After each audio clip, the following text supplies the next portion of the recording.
at the Kansas Speedway for the running of the Highwood Casino 400. And here in today's race, there isn't a cloud in the sky, no rain in the forecast, and we should be shaping up for what could be one of the best races of the NASCAR Cup Series season in 2024. So far this year at the Kansas Speedway, we've seen a lot of great races already, 2 of them this weekend with the Truck Series race Friday night and yesterday afternoon's NASCAR Xfinity Series race, having some great close battles down the home stretch. I'm sure we'll see a lot of that and more in today's race as well, because in the first Kansas race earlier this season, we had a photo finish, not just any photo finish. It was the closest finish in NASCAR Cup Series history. Although that will be tough to top in today's race, I do think we are still going to have a great one, and obviously some points stipulations on the line here for this one as well, which will only add to the drama as we get down the late race stretch, as it is the round of 12 opener of the playoffs here at the Kansas Speedway today. It's going to be a wild race. As you can see, the starting lineup is on screen. Cars are just rolling out onto the racetrack, or just have moments ago, as we are beginning our parade laps for today's event. 267 laps our scheduled distance today, 80 laps in stage 1, 85 in stage 2, and we'll run to the end 102 laps in the final stage of the race. Again, 400 miles of scheduled distance with those 267 laps. Starting lineup will look like this here for this one. Christopher Bell, 3 straight poles at the Kansas Speedway. We'll see if he can get his first career win at the racetrack today. And Ty Gibbs, who is my pick to win the race, will be starting second. Gibbs was fastest in 25:30, and he was top 3 in 15 and 20 lap averages in practice yesterday as well, obviously having the short run speed with qualifying well. Toyota's been very dominant in the next-gen era right here at the Kansas Speedway, losing only one race. That one was Kyle Larson earlier this spring. In row number 2, it'll be Kyle Busch and Tyler Reddick. Reddick, the second highest qualifying playoff driver, coming in as the 3 seed and the regular season champion. More on the point stipulations and just overall point standings and more in just a moment. Joey Logano, William Byron will line up in row number 3. In row number 4, it's going to be Ryan Blaney with Denny Hamlin. Hamlin, a multi-time Kansas winner, and including a win in the spring race here last season. Chase Briscoe, Daniel Suarez, a couple of the underdogs that made their way into the round of 12 of the playoffs, going to try a miracle run to the round of 8. And row number 6, it'll be Kyle Larson, the spring winner at Kansas, and Alex Bowman, who's still looking for his first oval win in a couple seasons. Bubba Wallace and Carson Hocevar will line up in row number 12. Those could be some maybe outlying underdogs of the non-playoff drivers to go out there and win. Bubba Wallace is a former Kansas winner, won the fall race here in 2022. Zane Smith with Eric Jones will line up in row 8. Row 9, Frost and Cindric and Ricky Stenhouse Jr. Martin Truex Jr., Ross Chastain in row number 10. Row number 11 for Michael McDowell and Austin Dillon. Justin Haley, Noah Gragson in row 12. Row 13 for Chris Buescher and Brad Keselowski. Bill Hemrick, John Hunter Nemechek with Ty Dillon will make up row number 16. In row 17, it is going to be Todd Gilliland and Kaz Gralla. Jimmy Johnson back in the field this weekend, starting on the inside of row 18. J.J. Yeley to his outside. And in row number 19, rounding out the field, will be Ryan Preece and Chase Elliott. Elliott with an engine change starting at the back of the field. Qualified with the original engine that was failing on him in practice, just so he could have pit stall selection. But as far as his start goes, he will be at the rear of the field. So it'll be interesting to see what he can do coming from the back. Mentioned those playoff standings moments ago. Here's how they look coming into this race with the reset as we begin the new round. Kyle Larson is leading in the point standings once again, plus 39 points, scored 7 playoff points in the last race at Bristol, winning both stages and the race. So that added to that total, as again, he is the number 1 seed. Number 2 seed will be Christopher Bell at plus 24 points above the cutoff line, plus 20 for the regular season champion Tyler Reddick.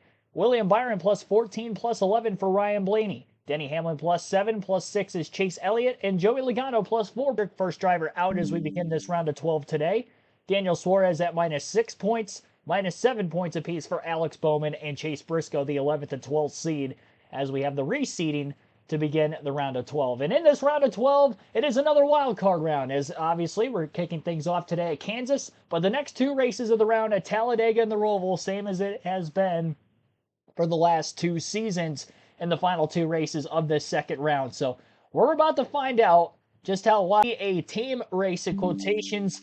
It wasn't so tame in the spring. I don't expect this to be tame at all. This should be a fun one here today. Lots of battles throughout the field. And we should have another close finish here today as well. Maybe not as close as the fall or the spring race, I should say, earlier this year, but close in the regards of it may come down to the last lap to decide who is going to win. We've seen that happen quite often here at Kansas Speedway in recent years.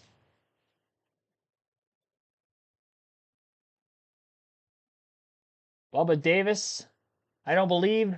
Matthew Dorta Bruno, Wade, thanks for tuning in. John Barber and Inside Uranus, thanks for tuning in as well. Thanks for that $2 super chat as well. Calling it right now, we will have 10 overtimes. Oh gosh, I hope not. I hope we don't have 10 overtimes. That would be terrible. I mean, it'd be good for you in the sense that you predicted it correctly, but that would definitely be wild. Pit road speed 45 miles per hour, and our fuel window is 65 to 70 laps. Chat poll is open. It's been open for a couple hours now prior to the start of the stream. 21 votes have been casted so far. And as of right now, other than Denny Hamlin, Kyle Larson, or Christopher Bell is leading the poll at 43%. I first started the stream, it was tied at 30 apiece between 3 votes. So others taking it away as we have gotten the stream underway now. 33% of the votes going to Kyle Larson still. 14% for Denny Hamlin. That has dropped. It was 30% again right when I started the stream. Christopher Bell has risen now to 10% of those votes. And again, that is going to be open until the end of stage 2. So at lap 165, that will close.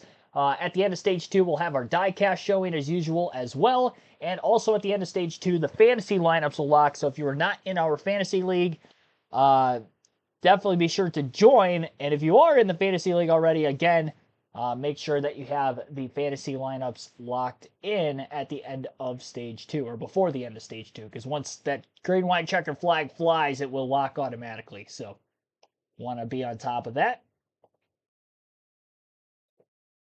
Yeah, I'm excited for this one here today. I think we're going to have a good race.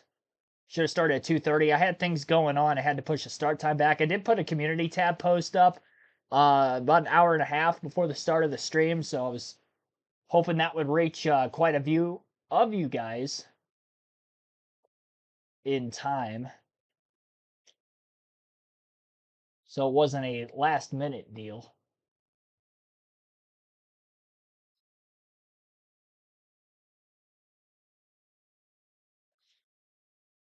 Alrighty.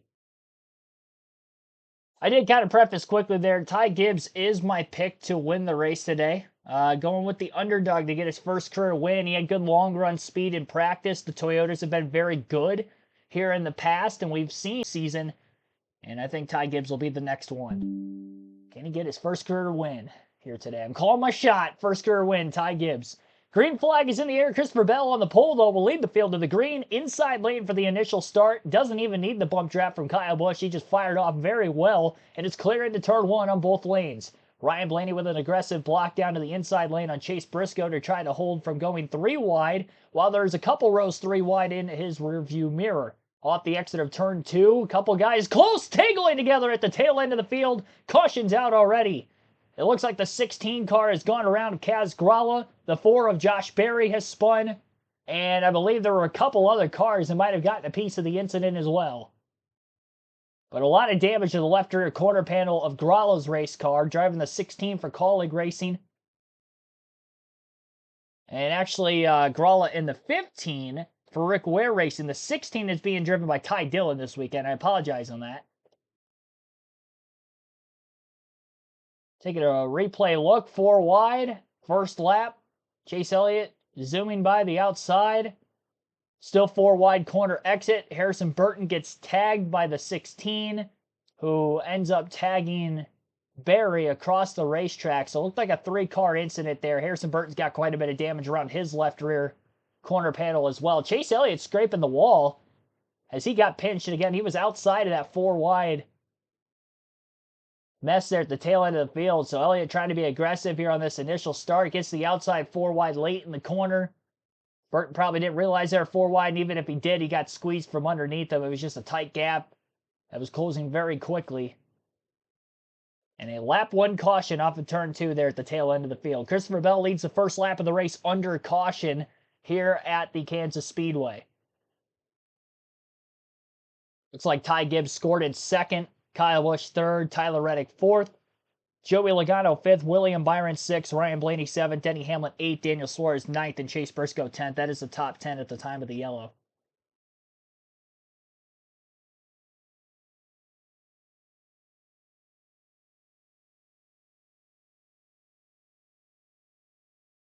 Carl Edwards should race the pace car. I think he'll finish better than Ty Dillon. He might. He might very well.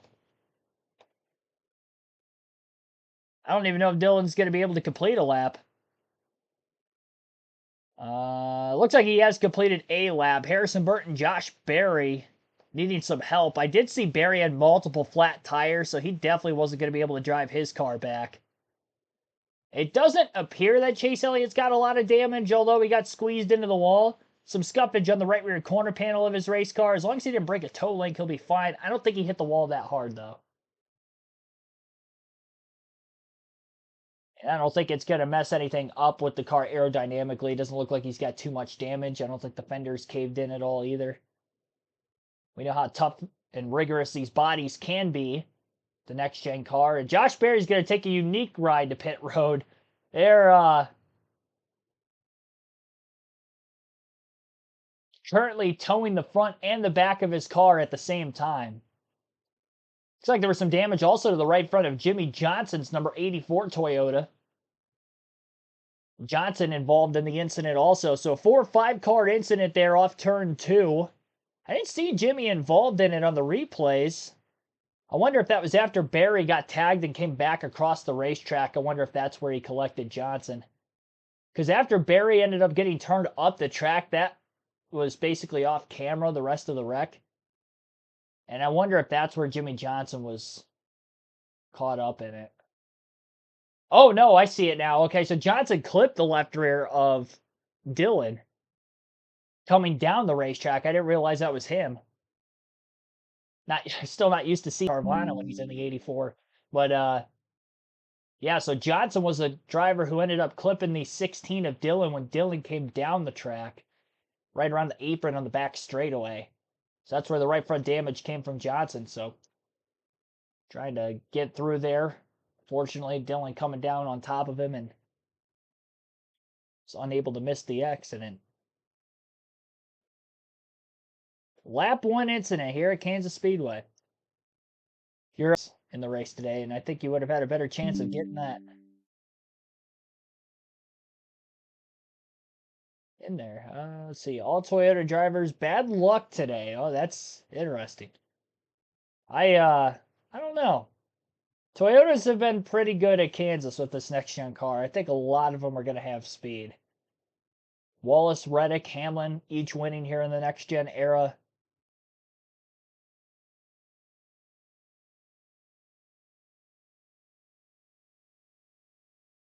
I pick personally is Gibbs.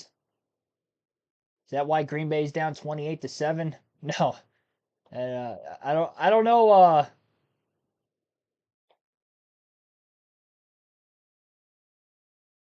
The reasoning for exactly why you're saying that they're down 28-7. They're down 28-7 because they're playing like crap. That's why they're down 28-7. They're lucky they even got 7.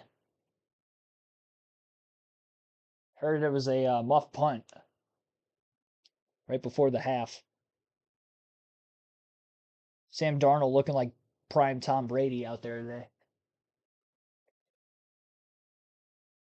To be completely fair, though, Minnesota definitely looks like the best team in the NFC. And I'm not just saying that because they're kicking my team's ass in the first half right now. I'm saying that because they destroyed the 49ers a couple weeks ago. They're winning games, and they're winning by a lot. All right. They are back from the commercial break now. Again, a lap 1 incident involving 5 cars, 4 of which sustained a decent amount of damage. The 4 being Josh Berry, Ty Dillon, Harrison Burton, and Jimmy Johnson. Chase Elliott also technically involved in the incident. I believe Elliott the only car in the lead lap of those 5. As he barely had any damage. Just got squeezed against the wall. Hasn't had the finishes he would have hoped at the Kansas Speedway in his Cup career, and especially these last few races after qualifying on the pole. It'll be interesting to see what he could do today. Yesterday, he had qualified on the pole for his third consecutive time at this racetrack. And it was already his 12th career pole in the NASCAR Cup Series. Only his 4th full-time season with JGR, his 5th full-time season in the Cup Series entirely. Remember, he drove the 95 for Levine Family Racing back in 2020. I mean, that's an average of 3 poles a season, basically, in his time at JGR. Qualified for the championship 4 each of the last 2 years. I think Christopher Bell definitely continues to be on the rise upwards in his Cup career trajectory. Richard Gillespie, JoJo, Seth Thomas, thanks for tuning in.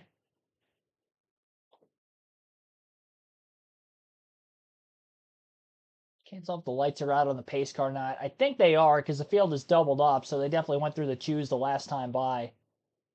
So lap 7, we'll get to our restart. And again, Christopher Bell electing the inside lane, while Ty Gibbs will be on the outside of row 1. Hopefully this goes more smoothly than it did on the first lap. Green flag back in the air. Bell on the inside. Did not fire off as well through the restart zone that time. Ty Gibbs timed it out much better on the top. Luckily enough, he was able to hold on into second on the initial start. And already back to 3 wide, 4 wide off the exit of the corner. More cars getting squeezed up against the wall. Did not learn from the first incident. Martin Truex Jr. looked like was the car that got squeezed against the wall that time. Hopefully he doesn't have too much damage. Carson Hocevar trying to slide job off turn 4 on Kyle Larson. Almost squeezed him into the fence. They're going nuts back there in the middle of the pack. Meanwhile, at the front of the field, the battle for the lead continues between the 54 and the 20. 20 car leads that lap at the line. First green flag lap of the race complete here today in the Hollywood Casino 400. Those still side by side for the lead at the front of the field. Gibbs, side drafts, not too aggressively on the back straightaway. Didn't get right on that right rear corner panel, but does carry enough momentum off the high side to stay alongside of Bell, who continues to wrap the white line on the bottom. Bell clear off the exit of turn 4. Busch nearly scrubs the wall back in 4th place off the exit of turn 4 as well, as he remains in that spot. Tyler Reddick was able to get around him for 3rd, so Toyota's 1, 2, 3 at the front of the field, followed by Chevy, and Chevy with Byron getting by Logano. So top 5, all Chevrolets at the start-finish line that last time by. Logano and Byron continue to battle for 5th. Byron with the crossover move down into 3 and 4 after Joey got back around him in turns 1 and 2 again. 3 wide middle, Cindric, Chastain, and Stenhouse. Cindric sliding up. The one slid up and almost got into the side of the 47 car. Extra aggressively in these opening laps. Doesn't matter whether they're in the playoffs or not. We're seeing it all over the field. Battles everywhere. Christopher Bell gaps Ty Gibbs just a little bit that last lap. Now a 0.3 of a second lead at the line over his teammate. Byron to the inside of Kyle Busch for 4th place on the inside of the track into turn 1. He got underneath him off 4. Stayed with him down the front stretch. Busch continues to run the top. Byron clear off turn 2 from the bottom. And now he'll try to go to the outside, more than likely, into 3 and 4, and does. Busch going to try to cross him back over in turns 3 and 4 this time. Not going to be able to do it. And not going to be able to stay side by side with him either. Ryan Blaney, Denny Hamlin door to door on the front stretch as they battle for position. Blaney taking the front stretch shortcut down onto the apron. From the inside lane initially off the exit of 4. Forced to take the bottom again with Hamlin still to his outside all the way through 1 and 2, and Hamlin clear for 7th. Ryan Blaney the only Ford alongside Logano inside the top dozen. And all 3 Penske cars the only Fords in the top 20. All SHR cars outside the top 20, and both RFK Fords are outside the top 20 right now. Cindric back in 13th, if you're wondering where he's running. Playoff drivers in the early going of the race got Christopher Bell leading, Tyler Reddick 3rd, William Byron 4th, Joey Logano 6th, Denny Hamlin 7th, Ryan Blaney 8th, 9th for Alex Bowman, Daniel Suarez 10th, Kyle Larson 11th, Austin Cindric 13th, then a big gap back down to 22nd where Chase Briscoe was running, Chase Elliott from the rear of the field up to 26th from the start of this race. So those are the 12. and where they are at here in these opening laps.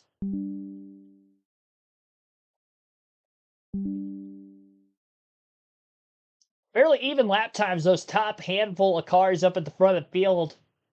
Christopher Bell still ran the fastest lap that last time. First, second were 1-2 on the lap time leader chart that last time by. William Byron, the third fastest on the track, running a bit quicker than that of Tyler Reddick in third as he tries to close on it for that position.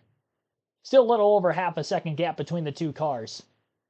Elliott, Keselowski, Chastain, Briscoe, all battling in traffic.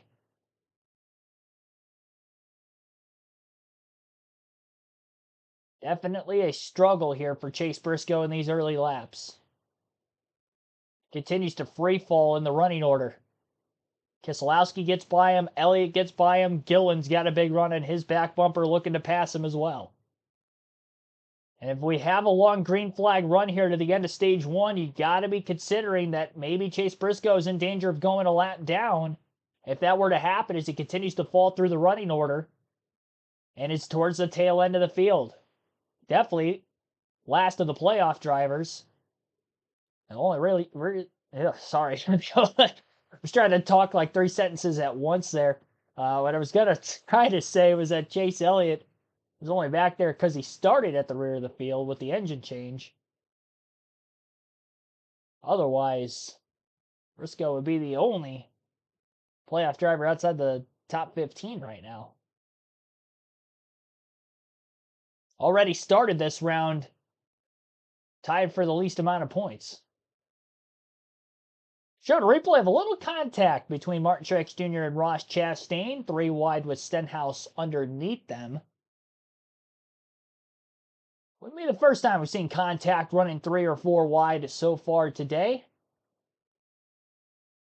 Austin Cindric is close to the wall as he could have gotten off turn 4, trying to use all the asphalt necessary. Closer you can get to the wall, the faster the line. It creates side force on the race car, allowing for more grip. Obviously, there's less margin for error if you were to get out of shape between not hitting the wall and getting into the wall if you were to run a lane off of the outside. Really, anywhere below that. Obviously, the drivers that are able to do that the best, those are going to be the ones that are going to be the contenders for the win here today. Carson Hocevar is putting a good battle up with Kyle Larson for the 10th place position. Gained a few positions from the start. Oh, Larson, speaking of getting against the wall, he's against it now, and he is slow. In turns 1 and 2, the caution flag is out. Just mentioned that margin for error is very little, and Larson up against the fence on lap 19.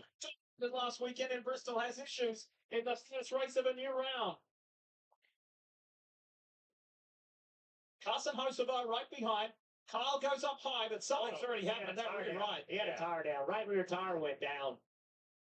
You could see it sparking, hitting the racetrack, Steve. You see the right rear tire. You see the dust. What that is the vertical straights, the carbon fiber off the diffuser. Right rear tire goes flat, drops the back of the car, and the diffuser hits the ground. Listen. You can hear the tire pop. You can hear the flat tire hitting the wheel well. Actually, pretty fortunate he was running the top because he kind of half spins and the wall catches him. I'm sure there's slight damage, but if he's running the bottom of the racetrack, that's probably day over for the 5 car. That is exactly right, Steve. Watch right here. When the tire fails, the car sets down, the right rear comes around, touches the wall, right front comes and touches the wall. If he is in the middle of the racetrack or on the bottom, that car spins and makes major contact. And his day, Marty, would have been over for sure. Boys, Jeff, this is how the Cup Series runs. 1 week you're dominating with one of the most dominant performances we have seen in recent memory. The next week you're in the wall early in stage 1. The one important thing that Kyle Larson told Cliff Daniels, Steve, that he said, I feel like that my toe is not knocked off. And I feel like my steering is fairly close. And Cliff Daniels now just saying over the radio, it appears as though we ran over debris in the right rear because Cliff was able to spot a hole in the right rear. We'll diagnose that a little bit further. Well, it doesn't make it any better, but it's an obvious cut. It makes me feel better as a crew chief that there isn't a setup issue, potential damage, but at least now you know, let's just focus on getting the car back to as pristine as possible. We don't think we have a long-standing issue. Well, I mentioned about history kind of repeating. Let's take you back to the first race of the playoffs just a few weeks ago in Atlanta. This happened. Yeah, major impact. You think about Kyle Larson dominated the race at Bristol last week, but that was the only race in the playoffs, and he hasn't had some kind That's of right. That's right. This was lap 56, and it took out Chase Briscoe as well. Larson finished second last, Briscoe last in Atlanta, and these two guys are still here in the playoffs in the round of 12. As we see the repairs continue on the 5, I expect pit road to be open this time. And with 60 laps to go in this stage, I expect the whole field, the entire field, to come down pit road because of fuel. I think they like, and they'll probably take tires, but the call here is fuel. You could go now from this point to the end of the stage with a stop here. And here they come. Right on point, Steve. Right on cue. And Parker, they're headed your way. Right, a very busy pit road here for Joe Logano, who was in qualifying the 5th position and is currently in the 5th position. He said, I just need more entry stability into turn 3. He'll do 4 Goodyear tires for Sunoco fuel. As we look at the stop of William Byron, the call for fresh Goodyear tires, Sunoco fuel, no adjustment. That's what Byron said. Tight landing at 3 and 4, but feel good overall. I don't want anything adjustment-wise. Just a good stop, Marty. In their window to make it to the end of stage 1. What a quick stop for Tyler Reddick and his race team. He said he feels like he's losing speed on the front stretch. Meanwhile, for Christopher Bell and his team, very happy with the car. They led every lap to this point, but did they win the race off pit road? They did, Deb. There you see the race on pit road and the important numbers. And this is why we're under caution for the second time today here in Kansas. The number 1 seed in the playoffs, Kyle Larson, in the wall. Right rear tire flat for Larson, bringing out our second caution in these first 19 laps of the race today. First yellow was a 5-car incident, but 4 cars that had significant damage from the lap 1 crash off turn 2 towards the back of the field. Josh Berry, the only car out of the race from that lap 1 incident. Harrison Burton, Jimmy Johnson, 2 laps down on the leaderboard. Ty Dillon was 1 lap down. Dillon gets the free pass with this caution coming out, so he's now back on the lead lap. And as for Larson, he remains on the lead lap at the moment as of this yellow, so was able to make the quick repairs necessary on pit road. He should wave by the DVP clock. No major damage on the 5 car, so we'll see how well he can recover. It is worth noting that Kyle Larson has been eliminated once before the Championship 4 in his Cup Series career with HMS in the playoffs. 2021, obviously, he won the championship. Last year, he was in the Championship 4, but 2022, he was eliminated in this very round, round of 12, with a 1.5-mile opener of the round, which at the time was Las Vegas, and then Talladega and the Roval. So you don't want to find yourself in a must-win situation in the Roval again if you're Kyle Larson, because we may have history repeat itself here this season for Kyle. So maybe it's the even year. On the internet, I always see people talk about even year Joey Logano is unbeatable. Maybe it's even year Kyle Larson is very beatable. You think of 2020 only running 4 races, 2022 an early exit from the playoffs, and maybe here in 2024 as well. NASCAR Penske Cup Series Racing, thanks for tuning in. I saw you comment who my picks were for the day. So on my fantasy team today, the guys who I think will run well, I have William Byron, Christopher Bell, Denny Hamlin, Tyler Reddick, Ty Gibbs. Gibbs is my pick for the win. And Larson would have been on the team as well, currently in the garage with the as this progresses onward. Head-to-head picks, I had Larson over Hamlin, Bell over Byron, Reddick over Elliott, and Blaney over Logano. At this point,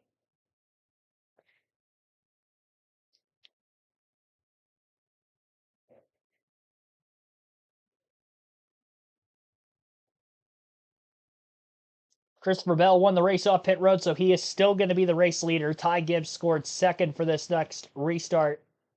Tyler Reddick third, Joey Logano fourth, and William Byron rounds out the top 5. You can sign up for the NASCAR newsletter to stay up to speak on all the latest from the track and get your chance to win 2 tickets to a race next year at the 2025 series. Just scan the QR code to see on your screen or head to NASCAR.com/race ticket promo to enter. I want to say thanks to Traveller Whiskey bringing us this aerial coverage. Less than half an hour away is downtown Kansas City. That brings us right here, right into the center of your screen, Kansas Speedway. Under caution, Let's get some updates from pit road. Marty, you're up first. Lee wanted to show you the cut in the right rear for Kyle Larson. There's the cut, as Steve said. Probably makes Cliff Daniels feel a little bit better, but that's the cut, and that's why the tire went down. In terms of the steering, it is still straight for Kyle Larson. Said he felt a little bit of a vibration. They checked everything on the right rear suspension, though, Parker, and signed off that it should be okay. We'll find out when he gets to speed. Right, Marty. And for Ryan Blaney, he had a bit of a slow stop there, came inside the top 10, exit outside the top 10, and trouble in the left rear, and also accelerating out of the pit box. He said it's very slippery, and I actually experienced that yesterday in the Xfinity race. These are very slippery pit boxes. We'll keep an eye on that throughout the day for issues on pit road.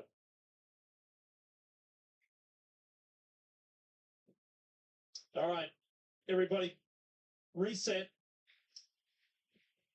and refocused. Ready to go again. As Steve said, they're topped up nicely on fuel. If they want to, and if it pans out this way, they can go all the way to the end of the stage with 56 to go when they cross the line this time. All right, 25 laps left. Green flag back in the air. Again, Bell inside row one for this restart. He has been the entire time, and Gibbs as well outside of the front row, though. A little contact between the two cars above. Logano trying to take advantage. He went to the apron on the restart, 3 wide to the bottom, and he is not clear. It's Bell still above him as well as Gibbs. Gibbs, though, is actually cleared by the 20. Now he's going to give him the push down the back straightaway. Logano did not get the run off the bottom lane from the exit of turn 2 with not being able to clear high. On both cars he was looking to pass. His failed pass attempt for the lead for Logano may cost him another spot also. 4 wide off turn 4 further back, right around Bubba Wallace. Ross Chastain, Martin Truex Jr., Kyle Busch in the mix just behind him. Bell leads that lap at the line. He's led every green flag lap of the race thus far, including a lot of laps under the yellow. Still 3 wide. Middle is Stenhouse. You got Martin Truex Jr. and Ross Chastain above him. Chastain and, well, really Stenhouse and Truex, they've all been in a 3 wide mess on multiple occasions so far. And here they are again, although they have moved up in the running order quite a bit through that pit stop cycling, still all found each other, running 14th through 16th. Truex was unable to stay 3 wide underneath both cars off the exit of turn 4 that last time. It looks to be passed by Justin Haley, who was driving the 7 car this weekend, first week of the in-season driver trade between Haley and LaJoie. LaJoie in the 51 this weekend for Rick Ware Racing, as will be for the rest of the year. And in the 7 Spire Motorsports Chevrolet is Justin Haley, as it will be for the rest of the year. Haley currently running in the 18th place position, looking to get by Kyle Busch as of right now. Busch is really free-falling. He started up inside the top 5, and now is all the way back almost in 20th. 19th currently is where Busch runs. 4/10 of a second lead that last time by the line for Christopher Bell over Ty Gibbs. 8/10 of a second back William Byron in 3rd. Joey Logano in 4th, 1.1 seconds off the lead, and Denny Hamlin 1.7 seconds back in 5th. That is the top 5 on the leaderboard.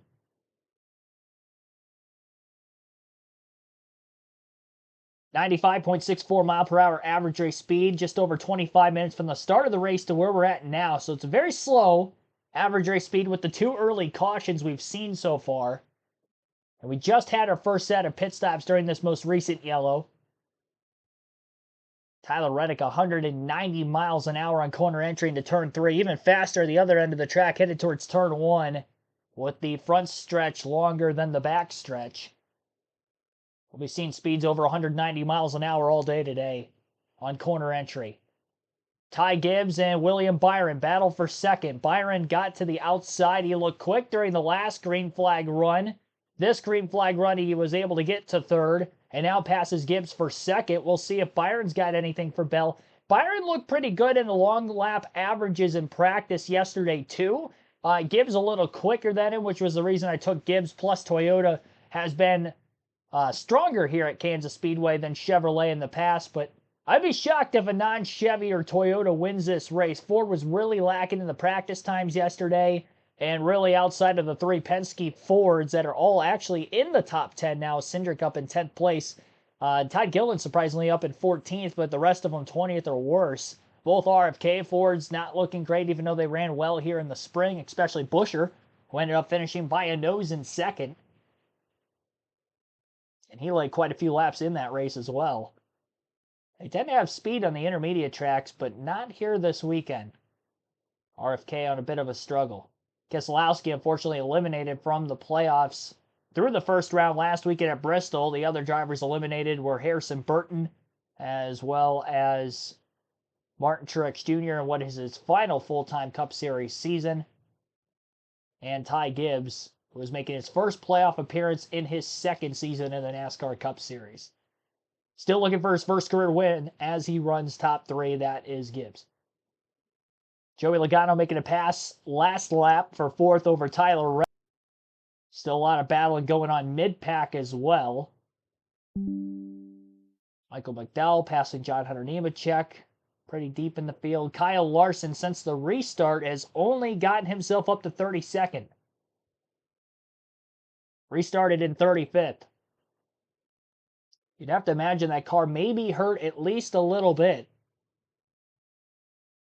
And barely getting up through the running order with where he's at right now. So we're definitely going to monitor his upward trajectory through the field if he can continue to go upward. And everybody that pitted during that last caution can make it on field to the end of the second stage, or first stage, excuse me. They would pit during the stage break if we don't get another caution. Haven't had that long Kansas green flag run yet. Reddick about to lose another spot to his team owner, Denny Hamlin. Reddick not showing great long run speed here. Qualified up in 3rd, but he is struggling to keep that car up at the front of the field right now. He is currently trying to hang on for 5th, and it looks like he might have grazed the wall off turn 2 and battling Denny Hamlin. Hamlin with not a great run off the bottom lane of the racetrack allows for Alex Bowman to try to pounce. He looks low into 3 for that 6th spot, but he's not going to be able to take it as he drops back in line again behind Hamlin. Such a huge gap at the end of the first round, comes in below the top line. All right, Steve, that was a really impressive start to the playoffs, and I think the start of this race is indicative of what we've seen out of this 48 team. They started in 12th, and they have methodically moved themselves towards the top 5. Alex is very happy they're handling that race car right now. This 48 is just doing what the 48 has done in this 2024 playoffs, which is rise up and have the speed to compete, Kim. And his teammate William Byron riding in the 2nd position. This is a great long-run car. They were top of the board, consecutive 10-lap speed in practice. Rudy Fugle told me one of the goals for the playoffs was earn more stage points. Stage points and stage wins was one of their weaknesses over the regular season. They have upped their game, Marty, now in position to grab a first stage points with 44 to go in stage 1. And to Jeff's point, Kyle Larson has gone nowhere. He finally was able to pass one car. He's up to 31st, but interesting radio transmission from Cliff Daniels to Kyle Larson before this run started. Listen in.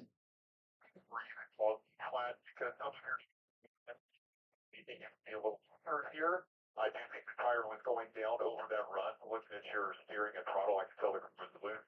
I do think it was a slow leak on the tire. So take it for what it is right now. We'll just keep marching our way forward, and we'll do the best we can. So, Steve, the important part of that from Cliff Daniels is he thought it was a slow leak on the tire. So how would that maybe affect the changes that Cliff Daniels would make to the car when it's a slow leak versus going all at once? Well, if it's a slow leak, then it's obviously affected how the car drove in that first run. So all the feedback that Kyle Larson gave you, I think you're going to have to just throw out the window. The bigger concern for me with the 5 is just the overall pace right now. He's a solid half a second, 3/4 of a second off what I think this 5 could do. Now, I think they could make improvements, but you just wonder how much potential, Jeff, has been taken out of this car with the damage. Yeah, it makes me nervous for them because some of that stuff is very difficult to fix when they ever get that speed back. How about Eric Jones? Up high, Oof. too high, in the wall, and he was forced to come to pit roads.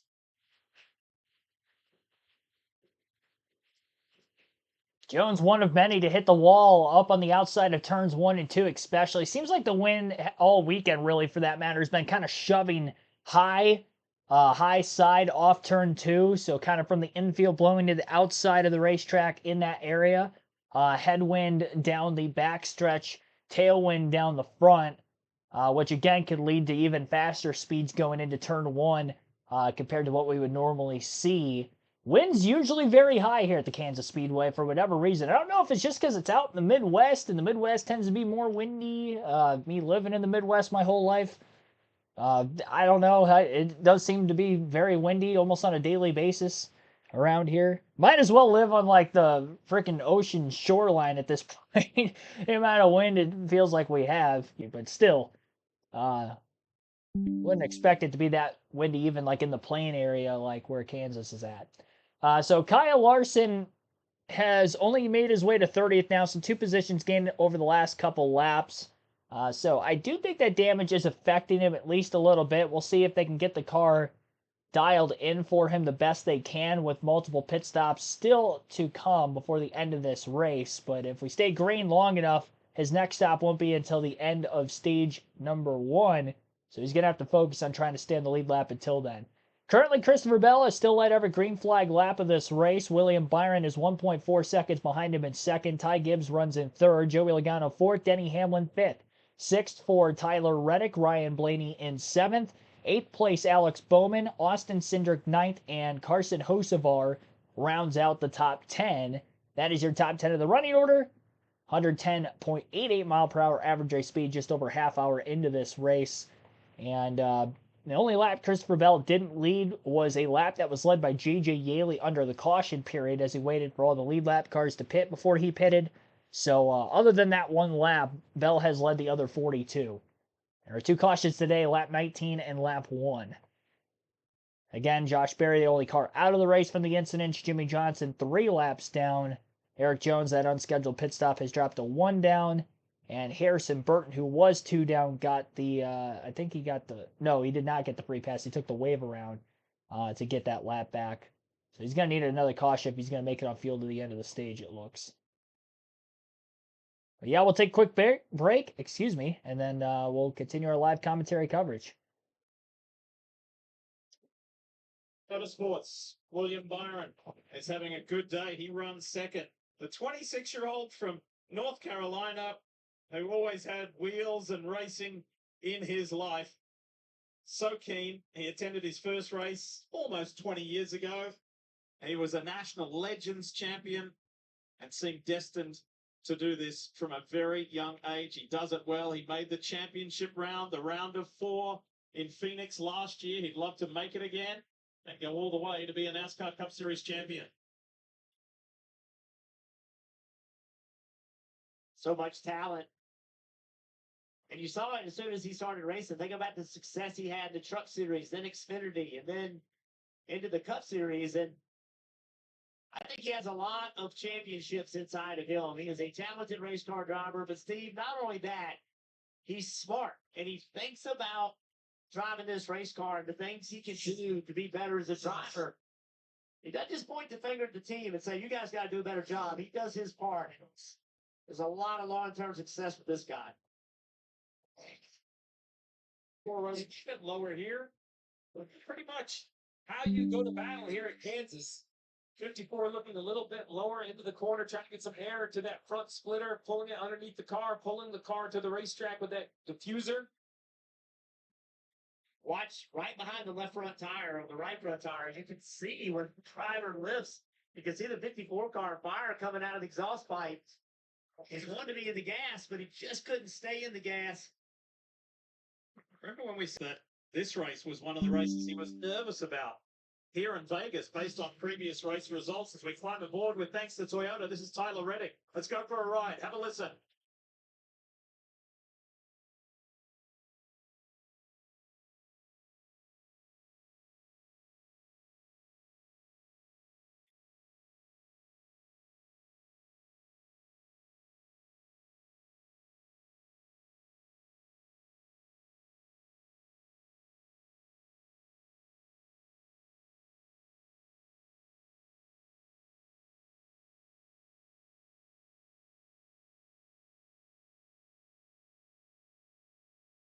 Great to hear that throttle modulation, Chip.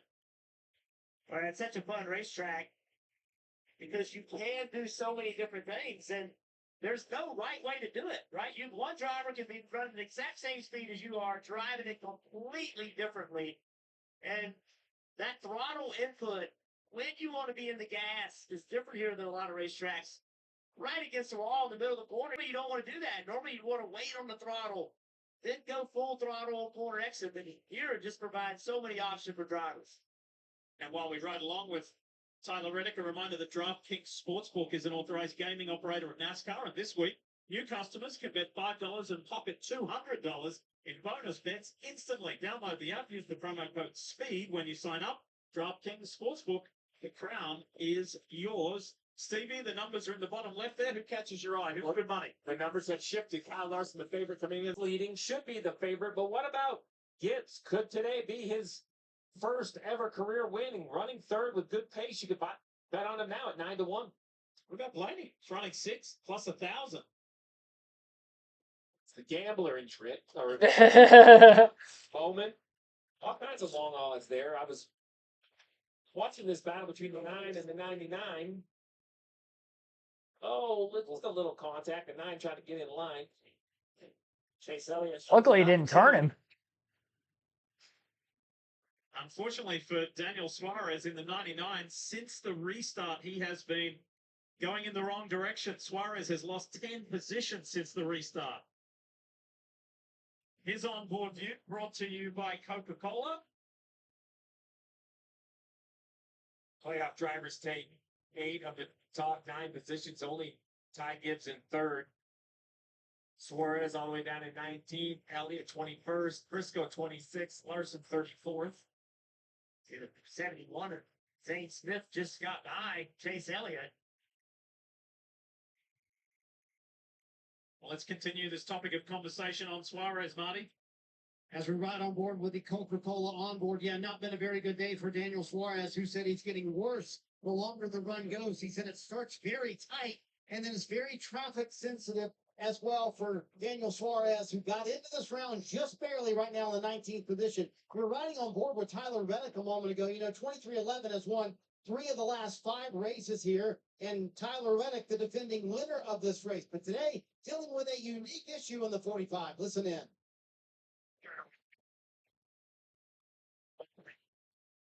I'm not sure what I need right now, I'll be honest. Simple, we're just keep focusing on that front straightaway and being able to put the throttle down a little earlier. All 4. So, Jeff, that's about the 5th or 6th time that Billy Scott has mentioned the front straightaway speed and the lack of it. So, as a driver, what can you do behind the wheel to create more momentum on the front stretch? Well, Billy, the crew chief, said, think about what you need to do so you can go to the throttle sooner in the center and carry more speed off before. So the response from Tyler was, I'm not real sure what I need. So Tyler kind of likes the way his car is driving, no major complaint. So now I've been challenged. All right, this is the weak point. We need more front straightaway speed. So I know you think your car is pretty decent, but we got to find something. Where is it? What does this car need to do so you can go to the throttle sooner? And if you can do that, then we can gain front straightaway speed. That's great information, Steve. The driver doesn't always know exactly where he's getting beaten. You can see the 5 getting lapped by Christopher Bell, but now it's clear to him he's got to find a way to carry more speed on the exit of 4. Just think about the difference of what a week makes. Last weekend at Bristol Motor Speedway, Kyle Larson had almost the perfect race. He led all but 38 laps of the 500 laps. He led more laps in a single race than any other Hendrick Motorsports driver in the history of the organization. And just then, he's gone down a lap.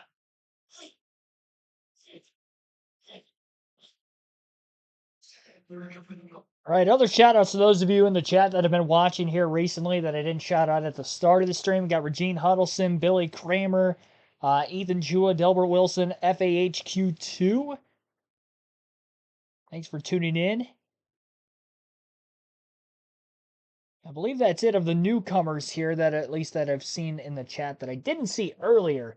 Currently 22 laps to go in stage 1. Christopher Bell leads by 0.6 of a second over William Byron. Byron's been a little bit quicker than Bell over the last several laps, so he's starting to eat into that lead just a bit. 2.5 lead over Ty Gibbs in 3rd.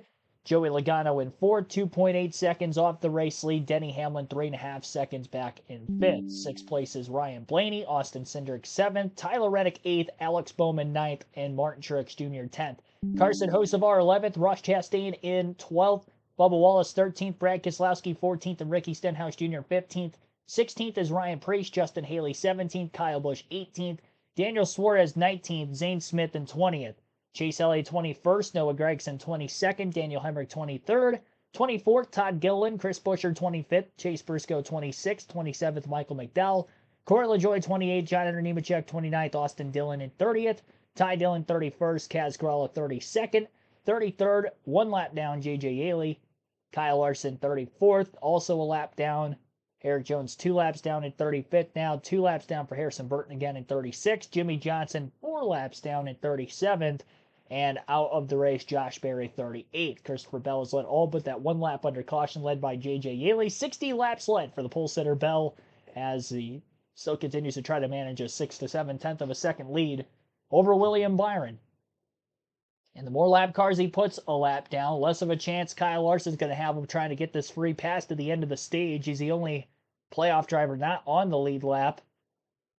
Casgralla tied Dillon not that far out in front of the race leaders, and still plenty of laps to go in the stage. So if you're a Kyle Larson fan, it is not a good day so far here at the Kansas Speedway after that flat tire from Larson while running in the 10th place position at the time back on lap 19. 18 laps to go now. My dog Fulton also thanks for tuning in. Word on Suarez seems to be falling back. Yeah, he is back to 19th. I haven't heard anything major on him, but definitely falling back a little bit. I think he qualified, row 6, just outside the top 10?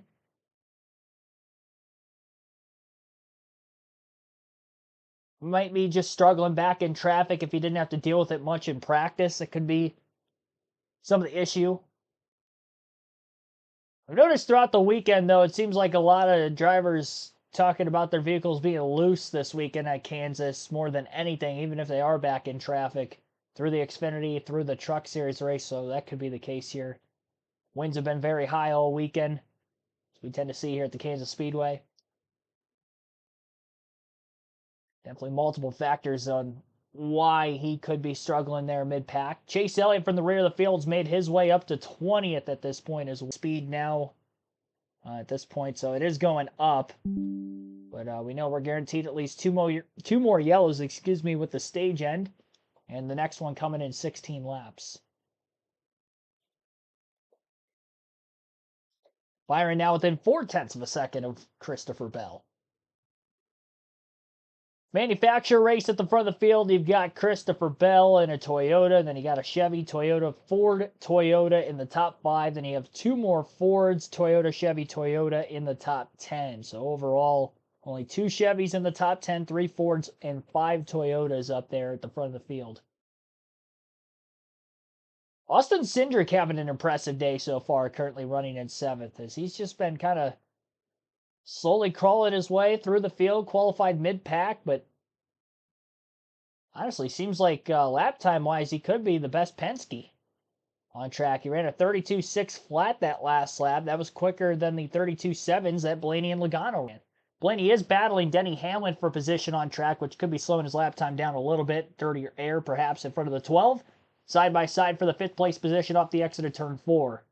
Blaney on the inside still, Hamlin on the outside. Blaney not too aggressive with the side draft until he got closer to the entry point into turn 1. Dives it back down to the bottom. Hamlin a lane off the top before then rolling the outside, but not too close to the wall. He's going to stay off of it, try to keep Blaney from trying to get a straighter drive off with that lower line. Hamlin was able to stay in front of the 12, and again, Blaney down to the bottom for the second consecutive time in turns 3 and 4.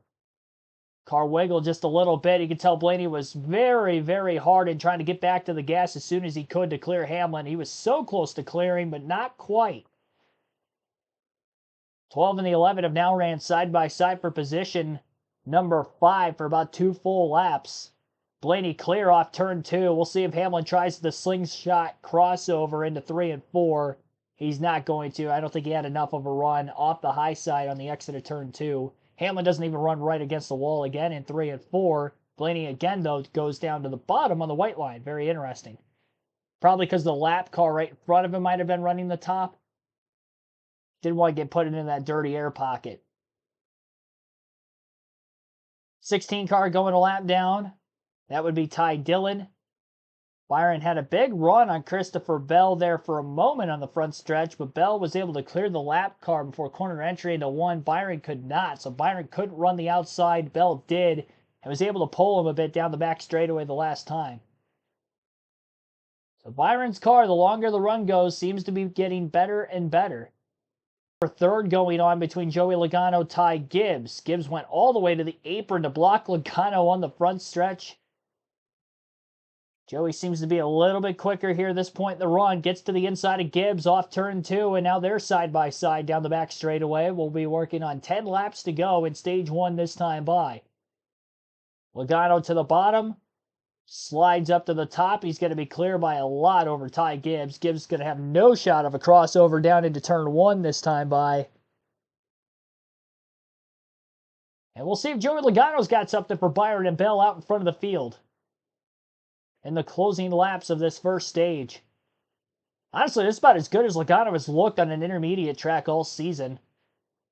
Most of his better finishes have come on the short tracks this year, but have struggled a bit compared to his teammate Ryan Blaney on these intermediate size ovals. Logano consistently outrunning both Blaney and Cindric in the running order throughout the entirety of stage 1 so far. Outqualified both of them as well. That track position at the beginning of this race has definitely helped, I'm sure. Byron a half a lane lower than Bell in the middle of 1 and 2. Both cars turning off the wall a little race yesterday in the Xfinity Series. Then Eric Almirola started running it once he got to the lead in the late going. I think a lot of these Cup drivers have kind of taken notice of that driving line. And they're doing the same thing here in this Cup race as well. Still trying to get a good straight line corner exit speed while also trying to maybe get the car behind him in dirtier air. Oh, Bell got loose into 1 and he gets up against the wall. And Byron's going to get to the lead. Big moment there for Christopher Bell. He scrapes the outside wall. He is still slow on the backstretch. He's going to lose second place to Joey Logano as well. What a tough break. Christopher Bell loses the lead, then second, and here comes Blaney for third. We were riding along when it happened.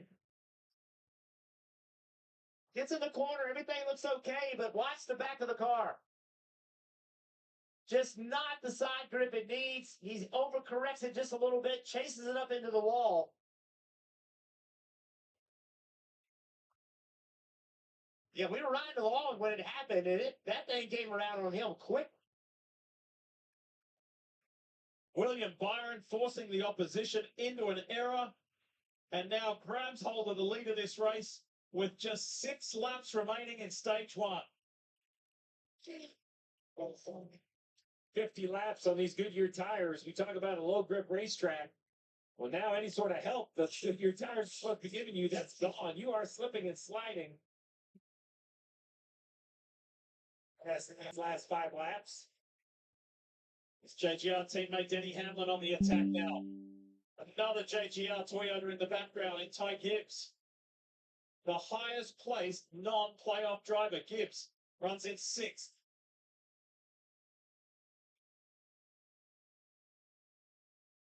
Daniel Suarez struggled in Atlanta.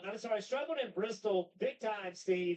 Rode around in raced around in the 30s. They had no speed one day, Whether it's the wind, the track conditions, the 99 is struggling for sure. He's got to fight hard here. There's only 4 laps to go in this first stage. He's got to do everything he can to keep William Byron behind. Otherwise, he's going to be the second playoff driver not on the lead lap in this race. and William Byron knows it, right? William Byron wants to put Dylan lap down, and Logano and Blaney are right behind him, so he can. What a comeback from Ryan Blaney. That's just been an awesome drive. Since the last pit stop, he has been on the move. He's been on the climb, on the attack, and Logano goes by Suarez. Here comes Blaney. He's lining up for a shot as well. 3 laps to go in the stage. Logano, Blaney closing in on Byron for the stage win late in this race at Kansas. Daniel Suarez, first car lap down, should get the free pass. I don't believe that another car is going to be lapped.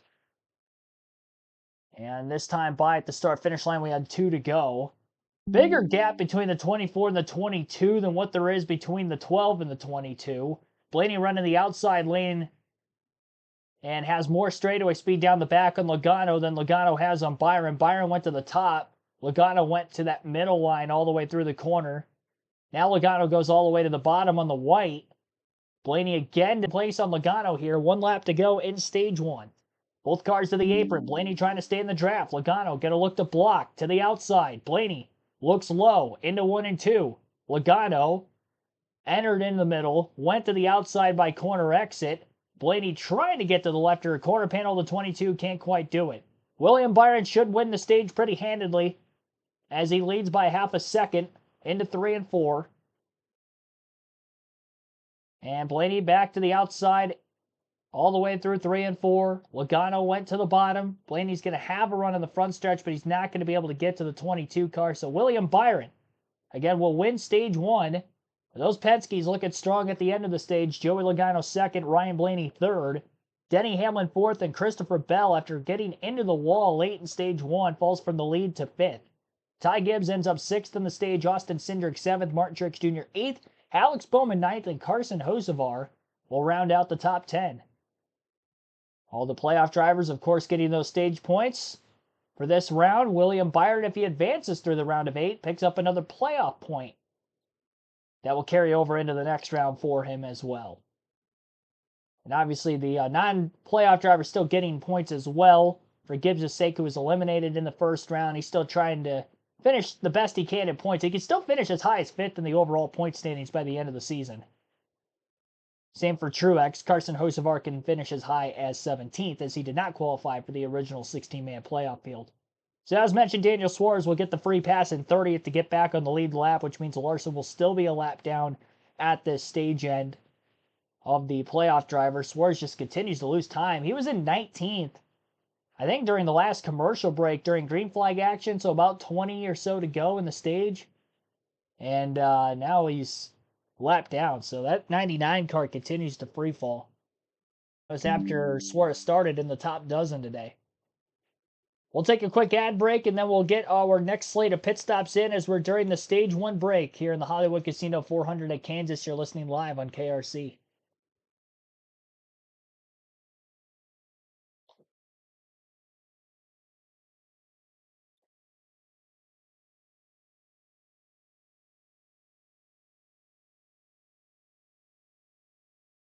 It looks like it's only the second stage win.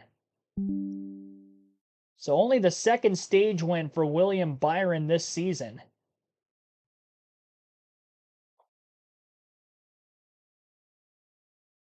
Surprised that that's all he has.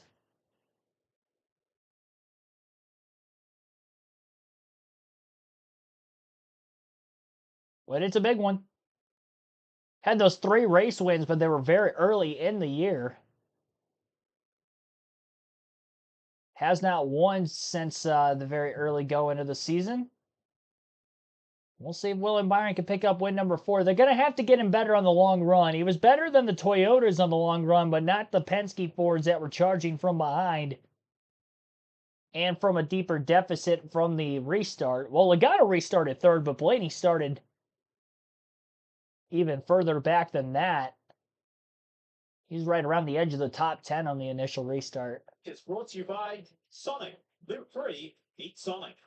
Progressive Insurance. Save when you bundle auto, home, or motorcycle insurance. Visit progressive.com.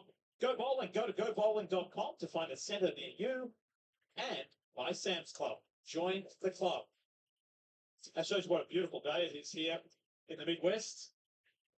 Downtown Kansas City, as we welcome you back, we're under caution for the stage break.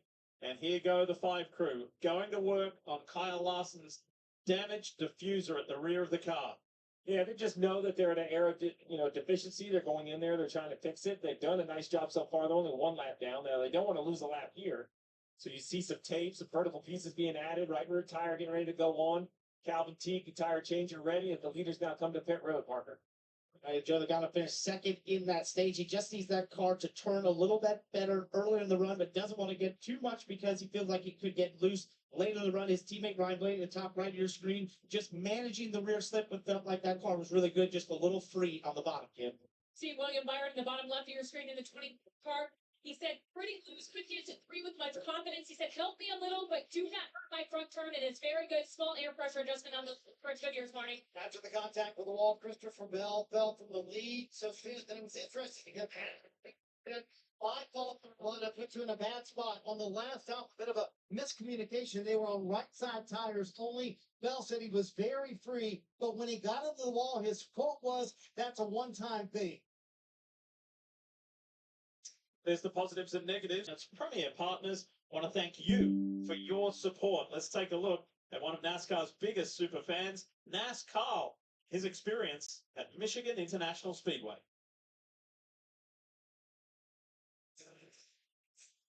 I mean, there is nothing like adrenaline rush when these cars come by you. 36, getting 200 miles an hour. It goes through your soul, and there's nothing better. But this is the best sport in the world because the drivers know what we mean to them and what they mean to us. And it's just like a big family, and you get that sense when you're at a NASCAR race. It's just a big sense of family. It's good to get some fresh air. Fresh air? I got it. I was actually waiting to see if I had a cameo in there just because I was there that day, but no, I was not in the infield, so apparently I wasn't going to get the cameo. But anyway, under stage one right now, stage one break, I should say, about to enter stage two. This is our third caution of the day. Of course, our first non-incidental caution. Joey Logano did win the race off of pit road, gaining a spot over Byron. Byron fell back that one position to second place. Biggest losers on pit road, Denny Hamlin lost 3 spots back to 7th, and then Austin Cindric also lost 3 spots back to 10th of those at the front of the field. A few other drivers gaining 2 to 3 positions on pit road, but nothing more than that, with everybody taking 4 tires.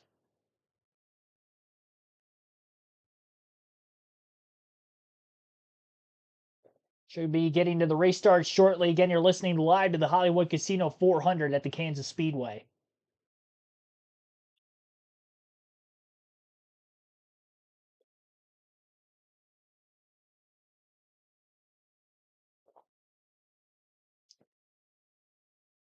Starting to get pretty tight there at the front of the field. Top 3 finished within a second of the race lead at the end of that first stage, and that was even with a nearly 60-lap green flag run. We went actually about 75 laps exactly with the restart at lap 26. So that's not 75, excuse me, a 55-lap green flag run. So that is the longest one of the day so far. A little less than a full fuel run. Green flag laps, they can go about 60 to 65 laps on a full tank. The second stage, 85 laps in length. A little bit longer. By 5 laps in stage 1, and I think that was largely due to trying to eliminate the stage yellow laps to make pretty much the first 2 stages straight up.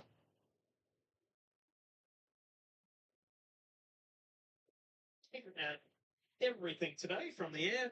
We say thanks to Traveller Whiskey. Welcome back, Lee Diffie, Jeff Burton, Steve Letarte. Steve, we saw the number 1 seed coming into the round of 12, Kyle Larson off pit road. What were the Hendrick guys working on? Well, let's take a look at our Toyota virtual car and explain just exactly how downforce is made on this next-gen car. So that front splitter has that scoop which forces air through the back and underneath the car. And this is the splitter, or excuse me, the diffuser, all of this yellow right here. So when you look at these vertical, there's one here, and there's one here, and there's one here. The 3 on the right side are the ones you really look at.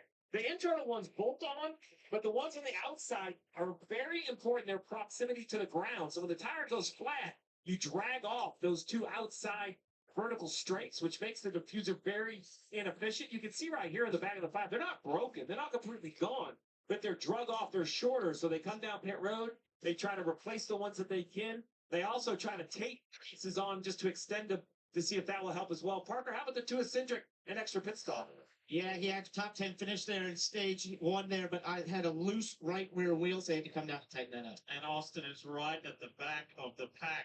Daniel Suarez is right there. All right, green flag back in the air. Penske Ford's on the bottom, and then he got the 24-20 on the outside.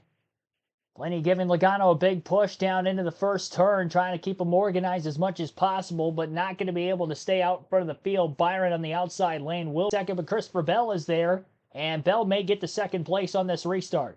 Bell had good fire-off speed. We'll see if he can fire back to the lead yet again. He's got a big run coming up this time on the front stretch on Byron, who went to the inside through 3 and 4. Bell trying to stay in the draft with the 24 car on the front stretch, and he's not going to be able to get a big enough of a run on him. Hocevar tried to jam his car 3 wide middle, almost got cut off by Truex in the 19, had to get out of the gas a little early into turn 1 that time. Still passes the 6 Brad Keselowski, though, for 9th. Bell in the 20. Got to his inside initially on corner entry through turn 3, and actually gets there on corner exit as well. Bell had to lift off turn 4 to keep it off the wall. Logano does make the pass for second, and Gibbs to the outside of the 20 car for third. Gibbs is going to get there. William Byron up near the wall trying to hold on to the race lead. While the battles go on behind him, he's going to extend his lead just a little bit. And Gibbs is clear off turn 2 down the back straight for third over his teammate Bell. Goes down to the inside to take his line away. Bell gets tight immediately, shoves up the racetrack, and now here comes Blaney for fourth place. After Blaney lost a few spots on the restart inside of the second row and then fell to fifth there initially, trying to get at least one of those spots back. Tyler Reddick continues to fall through the running order as he is outside the top 10. Now currently 16th is Reddick. Not a good playoffs for Tyler up to this point. Seems to be lacking on the speed side of things. And during practice yesterday when he had an interview, didn't seem very confident in the speed of his race car on the long run like he would have wanted. Qualified well, but here we are in the long runs as he continues to struggle on the speed side of things and now back in traffic, heavy traffic at that for the first time. He was falling through the field the first time. He wasn't in this heavy of traffic necessarily as they kind of got strung out on that long 55-lap green flag run. So maybe battling more in dirty air this time than what he was earlier. Suarez on the restart made his way up to 25th. Handful of positions gained after getting the free pass. And Austin Cindric back in 27th after having to restart at the tail end of the field despite running top 10 and finishing 7th at the end of stage 1. Byron still leads by 0.8 of a second over Joey Logano at the front of the field. Ty Gibbs is in third, 1.2 seconds off the lead. Christopher Bell 1.4 seconds back and fourth, and Denny Hamlin 1.6 seconds off the lead in fifth. There's the top 5 following this restart. Denny Hamlin was able to fire past Ryan Blaney for fifth.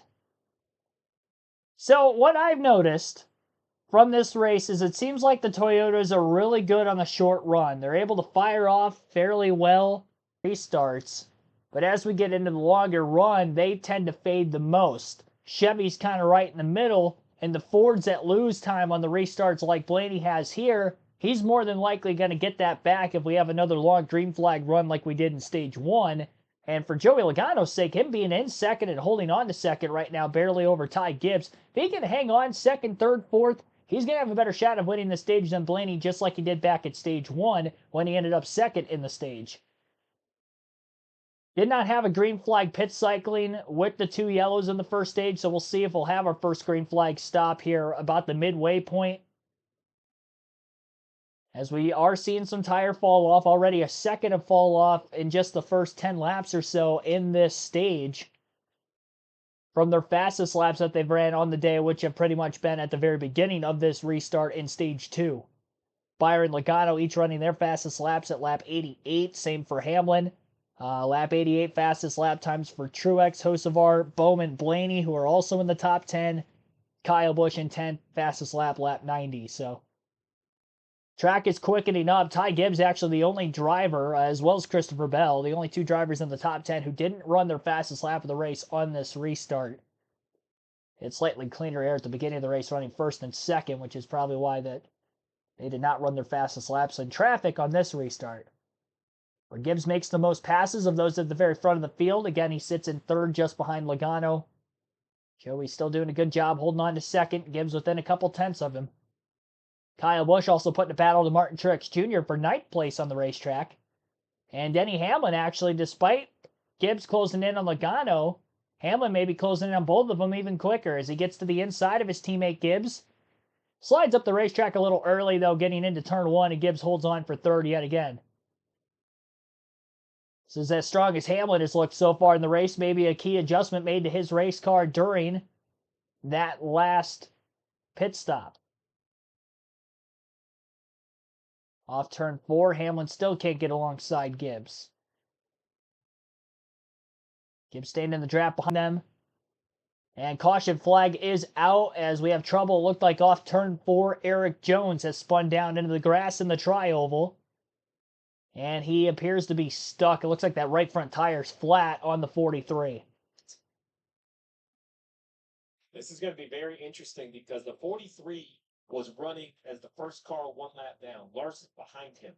Why that matters is at the time of yellow, instantly, when the yellow lights come on, whoever is scored the first car one lap down is the free pass. The exception being if you are the yellow, which is the case for the 43. So we'll have to see, did the 5 pass the 43 before the yellow comes out? It's all done by computer. NASCAR doesn't get to decide. Right here, let's take a look what happened to the 43. Well, here he is. You heard him say it just came around on him, and he's all by himself, and that is certainly what happened. Well, remember, Jones didn't get to run this race in the spring. He was coming off that huge wreck at Talladega where he broke his back. Yeah. So we're going to Talladega next week. It's just a reminder of how dangerous this is. Look at that car. It just digs in the grass. And then it just can't get out. They have to come and pull him out. Been an eventful day for Eric Jones. He was in the wall earlier and forced to head to the pits. And then this now, as we say, thanks as always to the AMR safety team, always swiftly on the spot to help the drivers. NASCAR has confirmed no free pass. So the 43 was the car scored. The first car scored one lap down at the time of yellow because he was the yellow. You don't just give it to the next car back. That means there's no free pass. It sounds small, but if you're the 5 of Larson, you're thinking, man, that would be Come on, yeah. so close. Because I think the 5, while he didn't have great speed, it was better. Now, it might be being masked by the newer tires if you're at an aero deficit, but he seemed a little racier back there. Yeah, and can you now come and work on it again and make the car even Right. better yet? That's going to, right? That's really what this team needs. They need a series of cautions. If there's things they can do to make this car better, it'll give them time to continue working on that car. If this race goes green from now, except the next stage break, if it goes green the rest of the time, this team's in trouble. They're going to need cautions to keep trying to make changes. Well, with 66 to go, I think we're going to see the entire field on pit road when it opens again, just like we did earlier, because this puts everybody in their fuel window. I don't think you can risk staying on the racetrack. I obviously the tires will help. I don't think that's the big issue. The big issue is you have to pit before the end of the stage. So now that you're in your fuel window, I think pit road will be once again very, very busy. Remember, belt of 2 tires. We heard the report from Marty. Adam Stevens thought that's what hurt the 20 car and why we saw that big slide. So will other teams heed that concern? Put 2, take 4. I think it'd be a little split. This is similar to stage 1 too, because when did we pit in stage 1? Was 60 to go? Yeah, It was exactly. around about Exactly. It's like 5 laps longer than the Yeah. first stage. There's Adam Stevens. Great to see him back at the racetrack. For those who don't know, a few weeks back during the Olympic break, injured both legs, had to have surgery on both knees. He had to stay home for a few weeks. Still can't really bend his legs for the injury he has. Great to have him back. Always fun to talk to in the garage. Those of our age should not be on data boards. I mean, when I knew it was good, I said, "How'd you hurt it?" And he went, "Well, I don't really want to say or talk about it." I said, "What? Because was it something crazy?" He goes, "No, I was doing something silly with my kids, messing around." And it's great to have Adam back in the race. So much knowledge. You talk a lot about the drivers and their playoffs and how many times have been the playoffs. You and I discussed that, Lee, and how you kind of react to the pressure. When you look at Adam Stevens' numbers on top of the pit box, the drivers he's worked with, the big races he's won, this guy behind the wheel can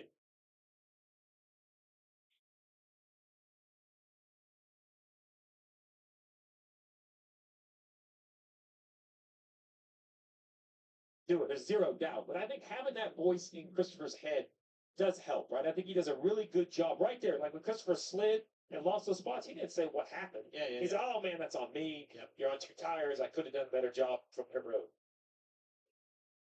We talked about what this 5 team would do, Marty. Here they are back working on this car. Yeah, coming back down pit road here, and you gotta always have a plan. Steve will tell you that. Cliff Daniels had a plan. Here was a radio transmission to Kyle Larson pretty much as soon as that caution came out. We're going to be doing 2 different pit stops here. The first time we're going to change tires. The next time we're going to come back in and call the car just a little bit more. Daniels to almost immediately, even when it goes green, have a plan for the next time you get a caution because this one came pretty quick. Every lap, you're doing 2 things. You're either evaluating your car versus the competition, or you're asking yourself, what is my next step? If the yellow come out, do I pit? Am I repairing the car? You are always working. These races, I've sat in that pit box for over 300 races, and it is mentally fatiguing. You leave these races, your head hurt. It is like doing the hardest puzzle you've ever done all day long in the loudest arena you've ever sat in, and it just wears on you over time. Did you love that pressure though? I thought it was tough, and then I missed it as soon as it went away. Here they come, Parker. They're coming your way. Right, and I think we saw a good example of what the 22 team in Joe Logano are struggling with that car. It's just firing off speed. He can't seem to get going at the restarts, but it definitely comes to him as the long run happens, Skip. William Byron, top right of your screen. He said, I'm good at 1, 2, 3, but a little pre-op for, ask for a little helping, better off for fresh Goodyear tire, snow, go feel like see. Denny Hamlin, bottom left, seems like a little bit of a slow stop. They had trouble on that right rear more. Hamlin said tight during the first stage, Marty, but good to fire off this run. Teammate Christopher Bell coming down, going to right side tires again is a call for Adam Stevens. He said it fired off a little bit too tight, but I feel like it would hang on better. And then Stevens said, are you willing to do Superman again? That's the code for the right side tires. Bell said, yes, I have a better idea of how to manage it. Look at that race off pit road, and the 2-tire change for Kyle Busch bolts him 9 positions up. Eric Jones into the wall. That's why we're under this caution. Lots of pit stops. Oh. Come back and go racing. Yeah, that splitter towards the right front of Jones's car dug into the grass quite a bit when he had that slide, so there's definitely going to be damage on the 43. Not significant enough to take him out of the race, but him being kind of beached there in the grass with the flat tire has put him a couple laps down. So not a good day for Legacy Motor Club. Johnson involved in the lap 1 crash. Handful laps down. Eric Jones off the lead lap by a few laps after this incident. And John Hunter Nemechek continues in the race, but currently in 26th. Kyle Busch won the race on pit road, took right side tires only. Strategy call to try to get some track position. Christopher Bell also took right sides only, but a quicker stop for Busch as he is going to try to keep himself out at the front of the field. We'll see if he can do it. Busch Bell, 1-2 at the front of the field. We'll have Joey Logano in 3rd, William Byron 4th for the restart, Ty Gibbs 5th, Alex Bowman 6th, Ryan Blaney 7th, Carson Hocevar 8th, Martin Truex Jr. 9th, and Brad Keselowski rounds out our top 10. So again, that is the top 10 in the running order as of right now.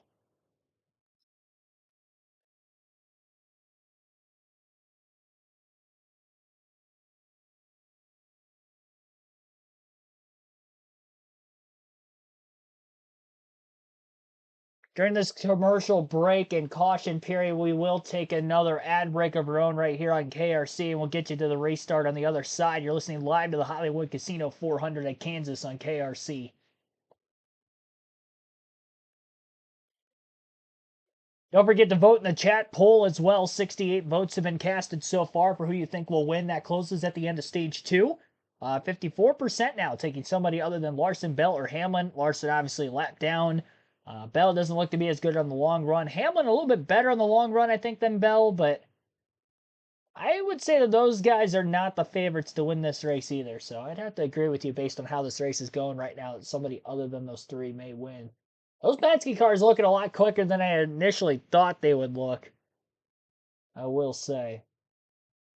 Right side tires, I'd say for the most part, worked well for Bell. Started to get really, really loose right at the end of that last run. I don't know that he's going to hang on quite as long now that those stronger cars are upwards in the field a little bit more than they were at the start of the race, but we'll see. 11 of Denny Hamlin now sits outside the top 10 after a slow pit stop. Everything looks normal so far. Denny hits his sign, Jack up, right rear off on time, right goes in. There's a little slow on the exchange. Jack drops. This is where they do the right thing. They take the weight off the right side. They jack it up just a little bit, tighten that right rear tire, and around they go. It is so easy to say it's good enough and go out, have a loose right rear. This is how teams have adapted to this car, Jeff. The 20 lost the lead to the 8, though. Yeah, 2 drivers put 2 tires on, the 20 and the 8. Watch what happens right here. Watch the gas man.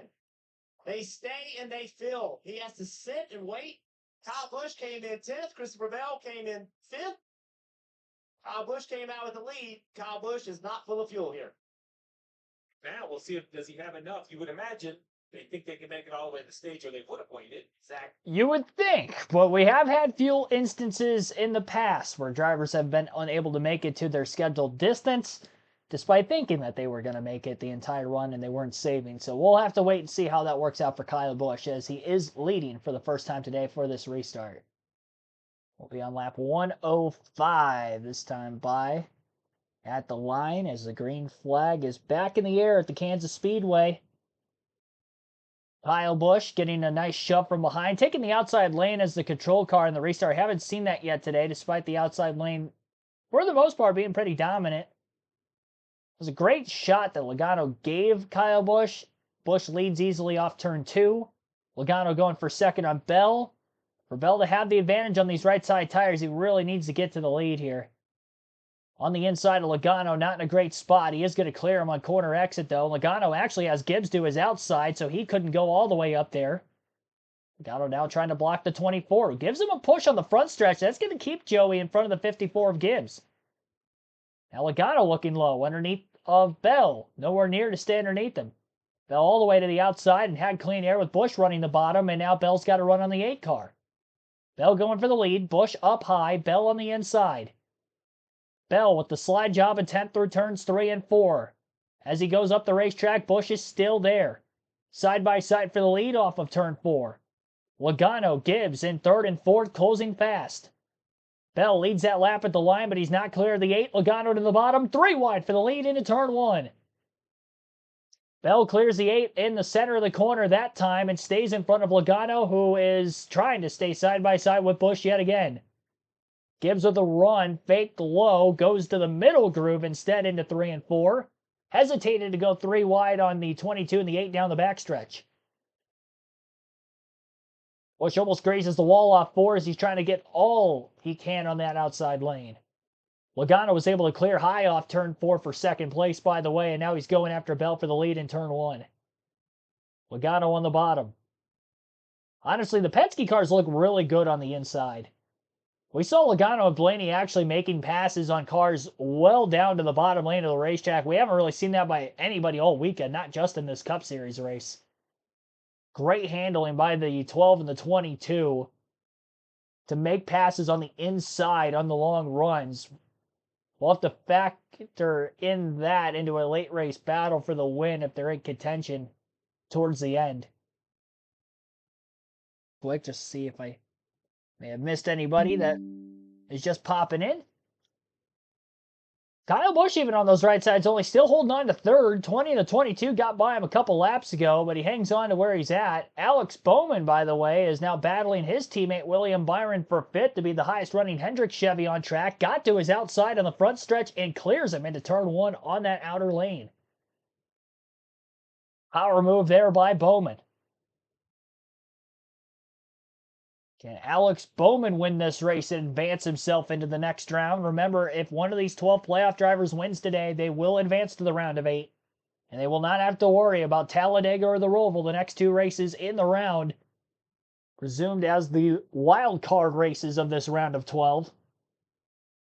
And all pressure will be off. Still race for playoff points, of course, for stage wins and race wins in those 2 races, but they know they will be advanced into the round of 8. Christopher Bell still holding about a 0.6 of a second gap over Joey Logano. Lap 31 of 85 in stage 2. We're on lap 111 of 267 total in this race. A little over 20 laps away from the halfway mark. Gibbs looking low on Busch to the apron. Couldn't get underneath him. Bowman from the high side the corner before is going to get alongside Gibbs. Back to the outside again, close to the wall as Bowman through 3 and 4. And Bowman, Busch in the wall right in front of Bowman off the exit of turn 2. Gibbs is going to get by for 3rd. Byron slingshots his way by the 48 and the 8 into 3. And Willie B back to 4th place. It's hard to tell if Bowman may have gotten into the back of Busch after Busch hit the wall. He definitely had to check up. I don't see any damage on the nose of the 48, so he should be okay. He was really rolling up there for a minute, and obviously that slowed him down. Busch loses 3, now 4 positions in the transition of that. As Gibbs, Byron, Bowman, and now Blaney got to get by Busch, sending Kyle back to 7th.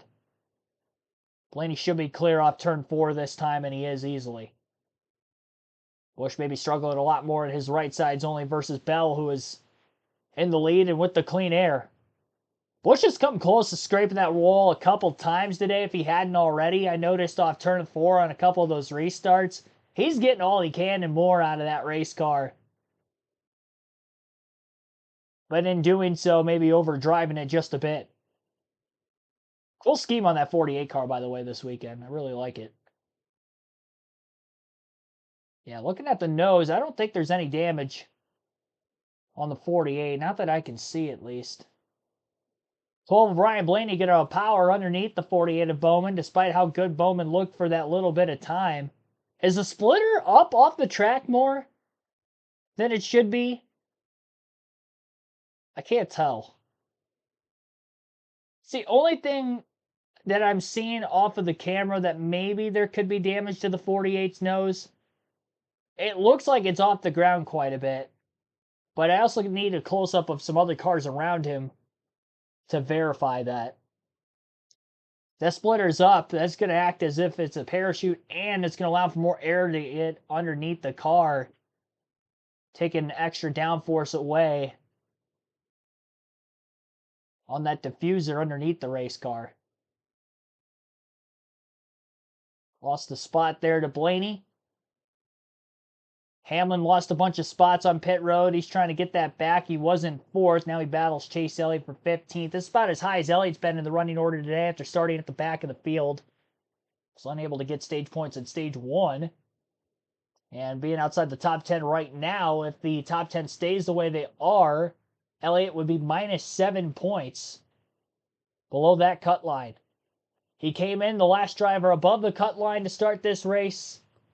7th seed, actually 2 drivers above the cut line, and now is the first driver out as we run. Full screen commercial break on the USA Network. You're listening live on KRC to the Hollywood Casino 400. We'll go through the full field running order before we take our next break. Again, Christopher Bell is our race leader. Joey Logano in 2nd, Ty Gibbs 3rd, William Byron 4th, Ryan Blaney is 5th, 6th for Alex Bowman, Martin Truex Jr. 7th, Ross Chastain 8th, Kyle Busch 9th, and Zane Smith is 10th. Ryan Preece in 11th, Denny Hamlin 12th, Brad Keselowski 13th, Chase Elliott 14th, and Carson Hocevar 15th. Justin Haley 16th, Chris Buescher 17th, 18th for Austin Cindric, 19th for Noah Gragson, and Ricky Stenhouse Jr. is 20th. Todd Gilliland 21st, Tyler Reddick 22nd, Chase Briscoe 23rd, Daniel Suarez 24th, Michael McDowell 25th. 26th for, make that now a pass for 25th there. John Hunter Nemechek is 25th, Michael McDowell falls to 26th. Corey LaJoie 27th, Daniel Hemrick 28th, Bubba Wallace 29th, and Austin Dillon 30th. Kaz Grala 31st, J.J. Yaley 32nd, Kyle Larson first car lap down in 33rd, Ty Dillon 34th, Harrison Burton 35th, Eric Jones 3 laps down in 36, Jimmy Johnson 6 laps down in 37, Josh Berry still the only car out of the race, he'll finish 38th today. Already seen 6 different drivers lead at least 1 lap in this race today. 8 lead changes amongst those 6 different leaders. Only drivers to lead more than once. Bell's led 3 times for 87 laps, most laps led so far. William Byron has led 2 times for 24 laps. He also won stage 1. And our current race leader again is Christopher Bell. 4 cautions today. 2 incidents in stage 1 at lap 1, lap 19.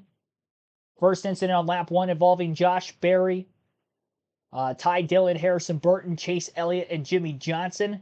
Elliott, very minimal damage to his race car, so he continues on in the top 15 right now. And then for Berry, he's out of the race, as I mentioned, and off the lead lap for Dillon, Burton, and Johnson. Kyle Larson had a flat right rear tire at lap 19, and that caution in turn 2. He has been a lap down ever since, with damage to the race car, just trying to get the handling where they needed to try to get back on the lead lap and hopefully gain positions before the end. Every point is worth a spot. And then we had the stage yellow at lap 80. Again, Byron won stage 1. Daniel Suarez, playoff driver, was able to get the free pass. And at lap 97, we saw the spin from Eric Jones on the front stretch off of turn 4. That is our race analysis to this point. About an hour and a half into this one, average speed of 120.19 miles per hour, lap 122 of 267, and about halfway through stage 2. Again, you're listening live on KRC to the Hollywood Casino 400.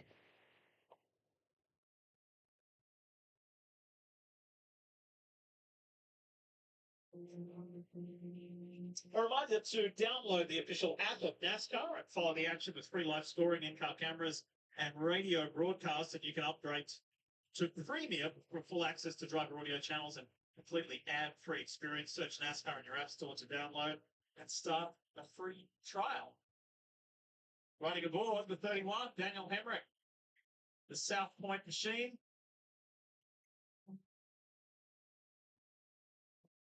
We want to remind you about the Xfinity fastest lap as we take a look at it and guess who it belongs to. This man right here, Christopher Bell, started from the pole. Third consecutive pole position here at Kansas Speedway, and he's led 89 laps today. And he's grown his lead a little bit, Jeff, just ever so slightly to 1.3 seconds over Joey Logano.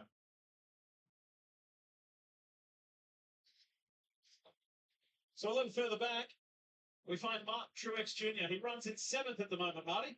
Yeah, Jeff, you're talking about one of the young drivers in Christopher Bell at Joe Gibbs Racing. Let's talk to the most veteran driver in Martin Truex Jr. I'll tell you what, they've had speed today. They have come all the way from the back, started 19th, raced his way into the top 10. He told me a couple of weeks ago, Parker, to be honest, I want to win so bad in my final year. I haven't been able to do it. And sometimes I'm trying too hard. I'm pushing too much. But today, a very well executed race and a lot of speed in the 19. And Marty, another driver who wants to win very badly is a driver that is. He's pretty loose off the corner there. He was actually very loose before that last pit stop.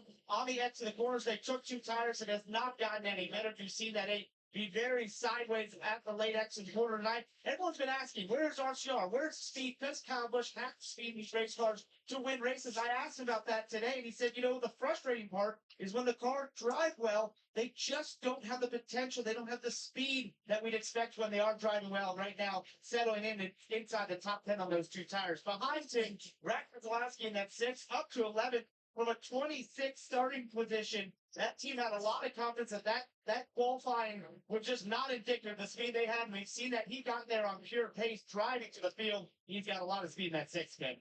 Yeah, and his teammate Chris Buescher in the 15th position after starting 25th. We talked so much about that crazy close finish at the beginning of our broadcast. On the losing side of that was Chris Buescher by mere inches. I was in the pit stall for that race of Chris Buescher. I watched the elation when they thought they won, to understanding that it was the 5 that got the win, the pure heartbreak.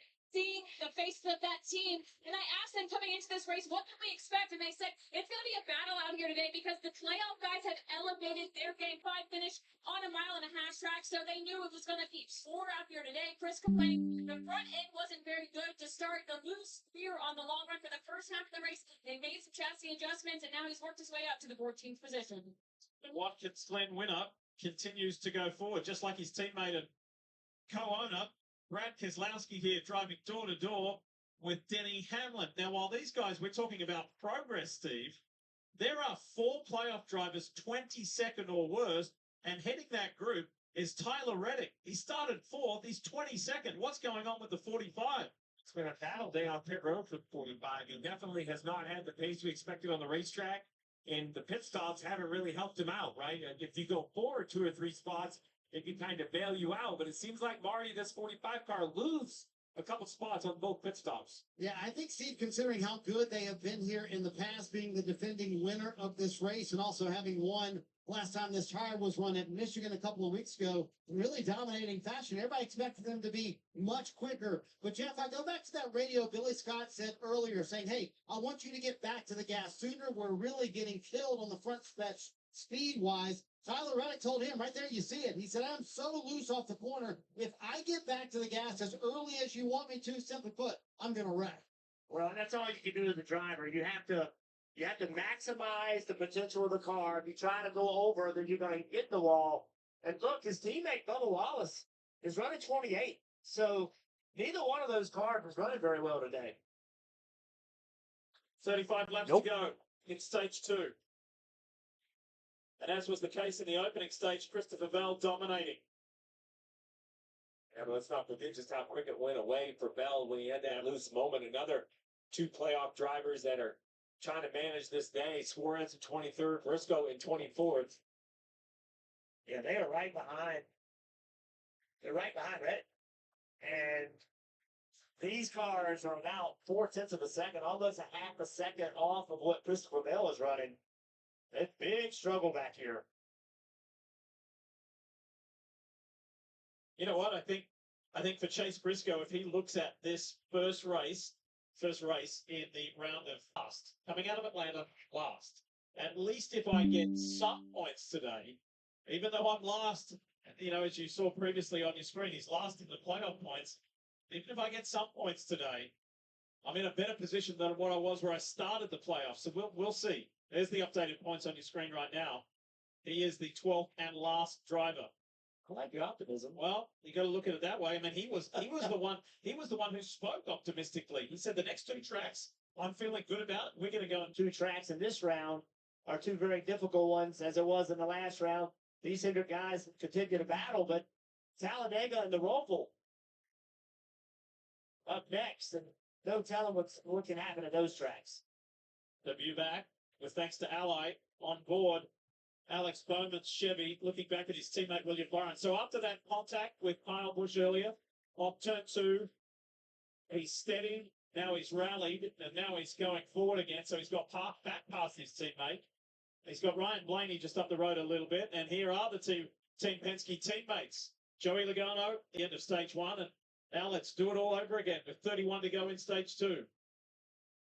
31 laps to go in stage 2. And 5 of Larson hoping for a yellow in the pre-pass position. Christopher Bell continues to lead, but up about a half a straightaway is the 15 of Kaz Gralla. The 5 of Larson holding off Ty Dillon.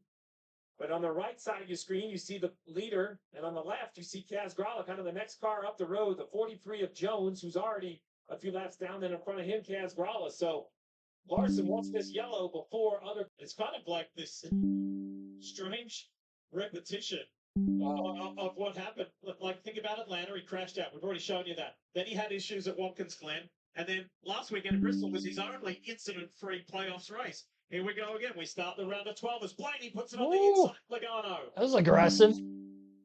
Now Blaney's going to enter low and slide up in front. Can the 22 turn back to the left? He can't. Clean pass by the 12. Now I want to see what Blaney has. I want to see in clean air Christopher Bell only a half a second in front of him. Can Blaney go get him? Oh, I believe so, but I've been looking at the lap times as he's been running down Logano. I do believe the 12 has the best car at the moment. The way that he finished stage 1, what did he lose on that stop? He went down like some 7 positions or something and just raced his way back through the field. It was awesome. He said, we've never really been great here. We've just been okay. The Kansas City Chiefs, the Royals, by the way, they're headed to the postseason. They won 85 games this year. And the collegiate teams, the Jayhawks and the Wildcats, they've been going well too. Looking. All right, under a commercial break here, full screen again during the stage 2 break. Half a second lead now for Christopher Bell over Ryan Blaney. Blaney would be the first of the running order of those on 4 fresh tires. He's 0.2 a second a lap faster than Christopher Bell, and looking to take that race lead away here in just a matter of time at this point. Alex Bowman has regained momentum up to 4th, and how about Mark Truex Jr. on the climb up to 5th place? In fact, that last lap, Truex had the second fastest lap, only behind Ryan Blaney. So, any 19 fans out there wanting him to get a win before his final season of Cup Series competition is up, well, here you go. This could be his best chance if he can keep this car in the race, which has been a struggle for Truex through the summer and into the early round of the playoffs. But have to execute from here on out. Still have a little under half the race remaining. Our average hour, 38 minutes, 31 seconds and counting into this race so far. And 31 cars on the lead lap still. Christopher Bell has led for 107 laps in this race so far today. Still sitting at the 4 cautions and obviously still the 8 different leaders with 10 lead changes. Blaney trying to make that 9 different leaders with 11 lead changes. If he can get out in front, just 1/10 of a second lead 2 laps ago at the line. That last lap, it looked like they were side by side. We're missing a 0.02 of a second nearly at the line, the difference between Bell and Blaney. As Blaney looks to take the lead. While we wait for them to come back, we'll take our next ad break then. Means there is another full screen commercial break. Again, you're listening live on KRC.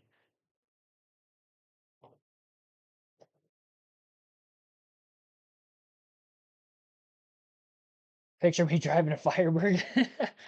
No, I don't drive a Pontiac. No, I actually had a 2004 Mustang before my 2020, so I've had a Mustang since I was like 17. And my first car was a Ford, but it was an Explorer. Very first one I had, 1994. We called it the Ford Exploder because I only had it for 6 months before the head gasket blew on it. I mean, you just imagine, I had a car from 1994 in the 2010s in high school. It was an old vehicle.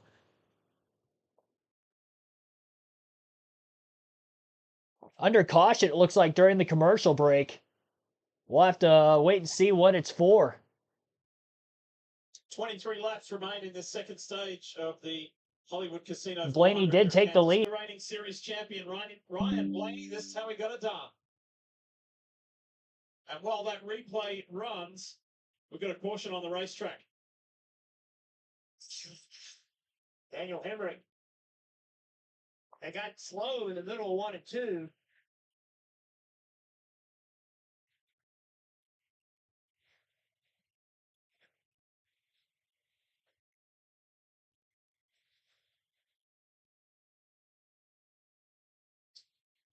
He's running in 20th place. Got really slow in the middle, almost like he had a tire down or something. Oh, got really loose, hits the wall. Tries to get going again. Now he's on the bottom of the racetrack with damage. Well, I'm guessing at this point, the toe link or something. You know what I mean? Yeah, remember, he announced that he is not returning to this ride next year. Not sure what his plans are. Just a lazy spin right here. Much like nobody was running the bottom. It slid on up, back up on the racetrack. Listen to this.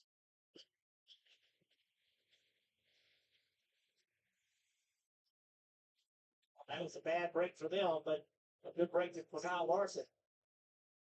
Back on the lead lap for the 5 car. So to follow up on Jeff's point, Daniel Hemrick, unsure of his plans for 2025. We do know that Ty Dillon will be back full-time in Cup. So the Dillon brothers back together at the highest level in NASCAR competition. We'll wait and see what happens to this man. Where will he be? Where will he land for the new racing season? The pit crew can score you points. If you can have a great pit stop, come out inside the top 6, 8, 10 positions. So can we see a bounce back from Hamlin, who has recovered? He's driven back up to the 8th position, or maybe Reddick's team back there at 17th. Can they gain some spots for their driver partner? And for Joe Logano, the strength of that car has been the long run, but on that run, for whatever reason, it sort of stalled out in the 3rd position. They're going to do 4 Goodyear tires. It's Sunoco fuel for him. For his teammate Ryan Blaney, the top rider speed, he took the lead there, and he said it was just getting a little bit too loose as that run ran. They're going to make some adjustments to that, Kim. William Byron, bottom left of your screen. He was good the first half of the race. He said he soaked this run. Pre-center, front race not there. Couldn't get it put on the turn. Changes for William Byron, Marty. Adam Stevens thinks it's going to be a 17-lap run to the end of this stage.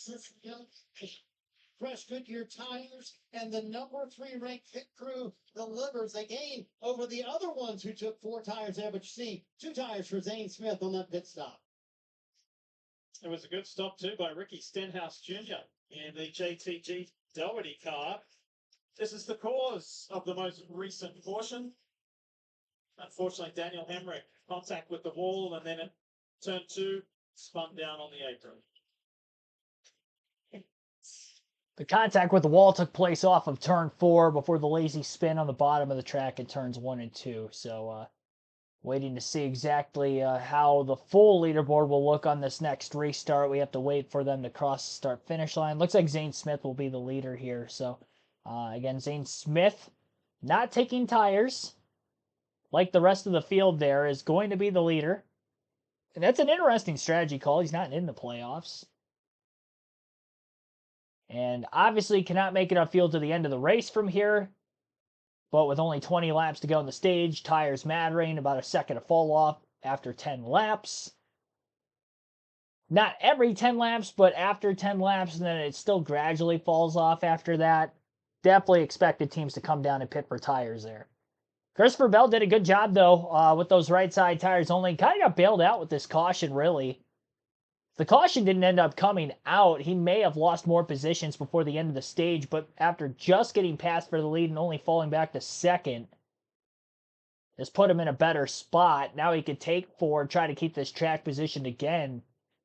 Surprised we haven't seen more drivers try 2 tires. I mean, Kyle Busch tried, but he didn't have nearly as good of a car as Bell. But I'm surprised nobody else in the top 5, top 10 throughout the majority of this race has tried to do that, seeing how it has worked for that 20 car.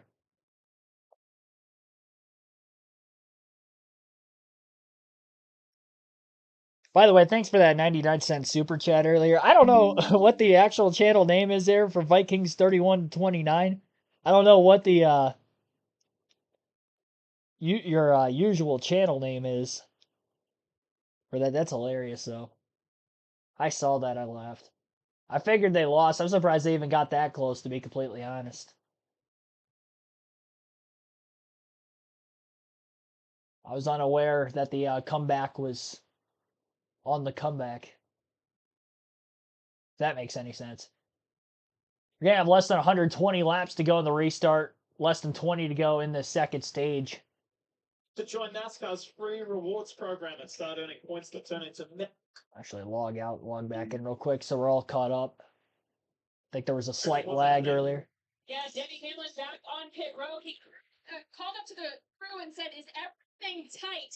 And crew chief Chris Cabart said, "We're not sure. We're checking." He asked Hamlin, "Are you asking us because the stop was so fast or you're feeling something?" Denny said he felt slop in the rear. They checked with the crew, and Cabart said there's some concern and doubt down here. So bring it to us if you need to. So a loose wheel, not a lot tight on Denny Hamlin's machine. Second time. Remember earlier they had to connect the right side up a second time to tighten the left, or excuse me, the right rear.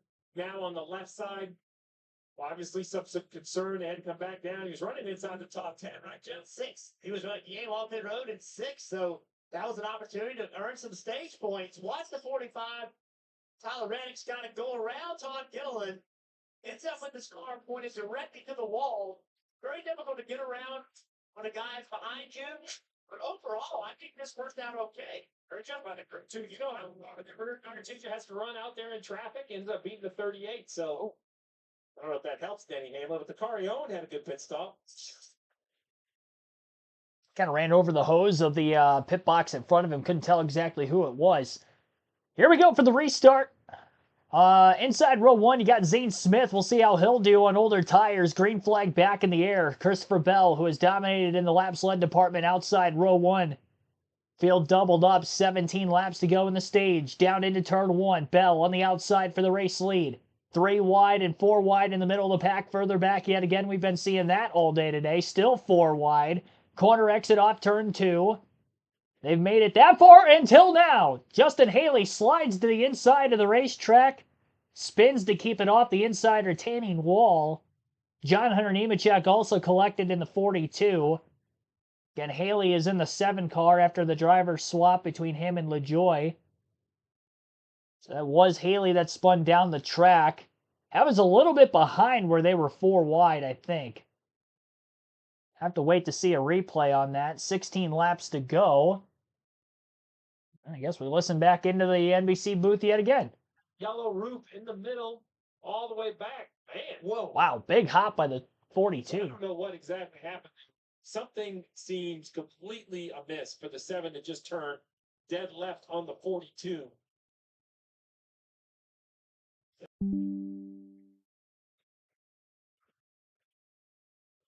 Just hangs the left. I'm not so sure that, I mean, look at the 42, how high up in the air he got. I wonder if there's a mechanical issue or something.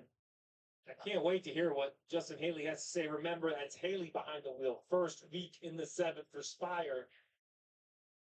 I mean, I can't tell if the left rear is flat, like before it turns left, something happens. Watch behind the 7 car. Is something, see right there? Yeah, it's like Something comes off or something. Yeah, I don't know if that's. Then if it goes nice and slow, I mean, Nobody's coming down. there's no contact, no contact, no contact. And that right there, I mean, he's turning left. But before 42, John Hunter has no idea what's happened. Yeah, something happened. Justin Haley's not the kind of driver just to turn left like that. There's either some complete miscommunication between spotter and driver or a mechanical issue. What NASCAR has confirmed, 21 of Harrisburg for the free pass. So That is a new spotter for Justin Haley. Stephen Parsons, who was spotting Well, the preview for the 7 car has been spotting for him most recently. Stephen is a race car driver, turning into a spotter, was spotting for LaJoy, but he stayed on this car when Haley came. But Stephen is a good spotter and a good race car driver. There's no way he just caught him clear there. Yeah, that's an odd one for sure. We're going to have to get some more. What did Paul Harvey say? We got to get the rest of the story on this one. Yep. So the Spire Motorsports team will check out the Gainbridge number 7 in what was a bizarre incident to bring us under caution yet again.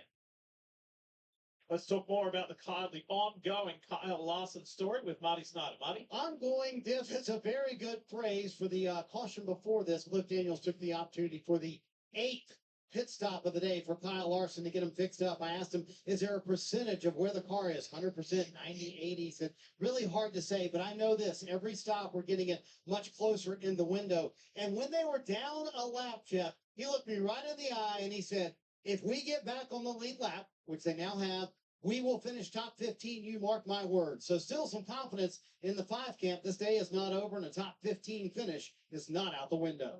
There's no quit in this team. And Nope. he's done a great job of it. He's been efficient and made good changes. Just got to keep improving, right?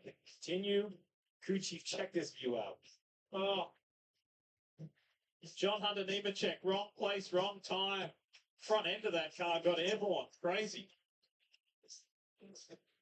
All 3 Legacy Motor Club cars have now been, unfortunately, involved in an incident today. Nemechek being the 3rd. Of course, Eric Jones spinning off of turn 4 in the early going of stage 2. Jimmy Johnson, the lap 1 crash, was involved there. He's 6 laps down. Jones still 3 laps down. And the free pass with this caution coming out does go to Harrison Burton. Lap 148, time of the yellow. This is our 6th caution of the day, our 5th for incident. Burton in 33rd place as a result in him getting this lap back. A little under 2 hours from the start of the race to where we're at right now. About 116 laps still to go as we are in the late going of stage 2. Stage points on the line for those top 10 positions. Playoff drivers in that P parentheses on our leaderboard. As of right now, we'll go through where they are all running during this caution period. Again, Christopher Bell jumped back out into the lead again on that restart. He trying to win his way into the next round of the playoffs. Ryan Blaney is sitting in 4th. Alex Bowman in 5th. Joey Logano 6th. And you got Truex, who was eliminated last round, but then William Byron 8th. Chase Elliott 9th. First time he's been in the top 10 today. Austin Cindric in 13th. 16th for Tyler Reddick. Daniel Suarez 17th. Chase Briscoe 18th. Kyle Larson 25th. Denny Hamlin 29th after having to stop on pit road that extra time. And currently Hamlin is last of the playoff drivers. Good rebound, by the way, for Daniel Suarez and Chase Briscoe running 17th, 18th. I know that's not where they would want to be running and ultimately still not a good day. But remember, Suarez was a lap down in 30th at the end of stage 1. So good job getting to where he's at. And Chase Briscoe is also free-falling in the running order early in the race. I think he was about 25th, 26th at the end of the first stage. So they're definitely both doing better than what they once were. So that is good.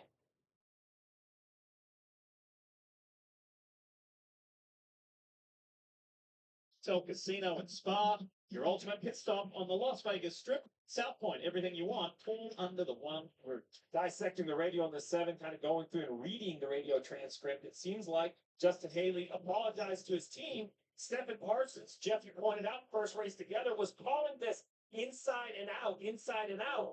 And Haley said, I just didn't process that. It's 3 wide middle. So he thought he was pretty up. So this big swerve is to go 4 wide on the run front. He apologized, said, just in the future, 3 wide middle. You didn't do anything wrong. It's just different terminology, Jeff, with a new spotter. Different verbiage. They have to learn each other. Let's go back to Coleman Presley at Team Penske and have a listen. All right, green flag back in the air again. Let's try this out. 12 laps to go, stage 2. Christopher Bell inside row 1 for the restart. Doesn't take the outside this time, but does get a good launch. 4 wide, just outside the top 10 again. Kyle Busch trying to make the moves up near the wall. What a restart for Busch.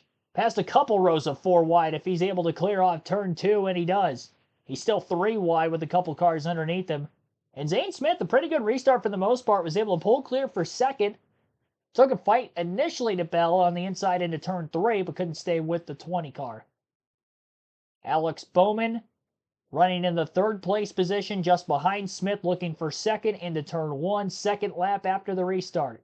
Gibbs and Blaney side by side for fourth. Gibbs clear. Blaney falls in line behind him. Joey Logano side by side with Chastain in the top 10. Hocevar looking to go 3 wide to the bottom. Fakes a move. Just a bluff. Truex Byron also door to door for position. Blaney slings clear off turn 4 to the high side off of Gibbs. That pass was for fourth. Blaney hasn't led many laps today. Remember, he took the lead on that long green flag run before 2 cautions ago. Bowman looking for second place still on Zane Smith. He's been battling him for maybe a little longer than he would have hoped. Should be able to clear high off turn 4 this time. It does. Blaney gains ground on Smith now for third. Getting stage points on the line, 1 point per position for every spot inside the top 10. Christopher Bell still leading out in front of the field. A second gap over Alex Bowman. Chase Elliott, Joey Logano battles as well inside the top 10. Elliott, who did not get stage points in stage 1, desperately going to need stage points here in stage 2. A little contact on the back straightaway between Chastain and Elliott. Elliott got into him a bit. Caution is out somewhere around the racetrack, and it's Austin Cindric, playoff driver, having an issue. Our second playoff driver to be involved in an incident, and that right front tire is flat on the number 2. And we should get another restart here before the end of the stage. That is going to be dragging some parts and pieces underneath that car all the way back to pit road. Since then, that's what we talk about when we talk about mistakes, trying to limit them. Let's see what happens. There he is on the inside of Kyle Busch. Oh, just breaks loose. And contact here. See some damage on the right front. That was contact. Oh. We're almost at the end of stage 2. Right in the wall with Chase Elliott. That's that contact with Chastain. The incident happened behind those guys. Yeah, let's see if the 8 comes off the wall. No. I understand when, Cindric, to me, I was looking at the top of the screen. I'm sure there's more to it, but let's watch the 8 relative to the wall and the 2 relative to the 8. And the 2 goes right. That's very odd. I don't know if he's trying to get to his left rear quarter panel to side draft him to pull him back. It just misjudges. Looked like the same thing LaJoy did at Michigan. Connect, and then that right rear go down, and then that's what snapped him. I think it's just bangs the right front, and once the front of the car turns left, it starts to spin out. And watch as it comes around. It grazes the wall here. Right there. It hits the wall. So how much damage did that do? You see right there the color from the wall. A little bit of damage to the splitter. Can't tell if the splitter's up or just miscolored. No, right there, it looks like it's up on the right front. Yeah, it's definitely up. And, what a great first 3 races of these playoffs for this team. This is really the first bit of real adversity they've had. Back-to-back 10ths in the first 2 playoff races, 13th last weekend in Bristol, and then now some adversity. Ooh. This is an interesting spot, because as you pointed out, we're 7 laps. Pit road a little bit this time, 6 laps to go to the end of the stage. So if you're in position to score stage points, I think you want to stay on the racetrack. But I'll just put it out there. You take somebody like Hamlin is 20th, there's Suarez 16th, right? Yeah, might as well pit. I think there's an argument that says you could pit right here, then not pit at the end of the stage. Yeah. And you're not adding a pit stop because you still have to pit in the final stage. So it kind of splits the strategy a different way. And so I believe there's going to be a plan. Look at how organized the back half of the field is. I think there's going to be some takers on pit road. And there are. This will split the field. Zane Smith. Remember, he made that 2-tire stop last time around. Truex. For the leaders. They like to come down here and put Especially in the playoffs. 22 to see if they can flip this stage, Artie. Tyler Reddick coming down pit road as well. They've finally gotten that loose condition out of the car. The front stretch speed they've been talking about all day long is much better for Reddick, but Billy Scott, to Steve's point a moment ago, needs track position at this point, so they've hit from outside the top 10. They will not be in the stage. And his race team, he said, we've made it better, but we still have a long way to go with the 99 handling wise. We're racking up the cautions, including the stage break, the stage one. We're up to 7 now. This is the most recent one, Austin Cindric. The Menards Ford for Team Penske.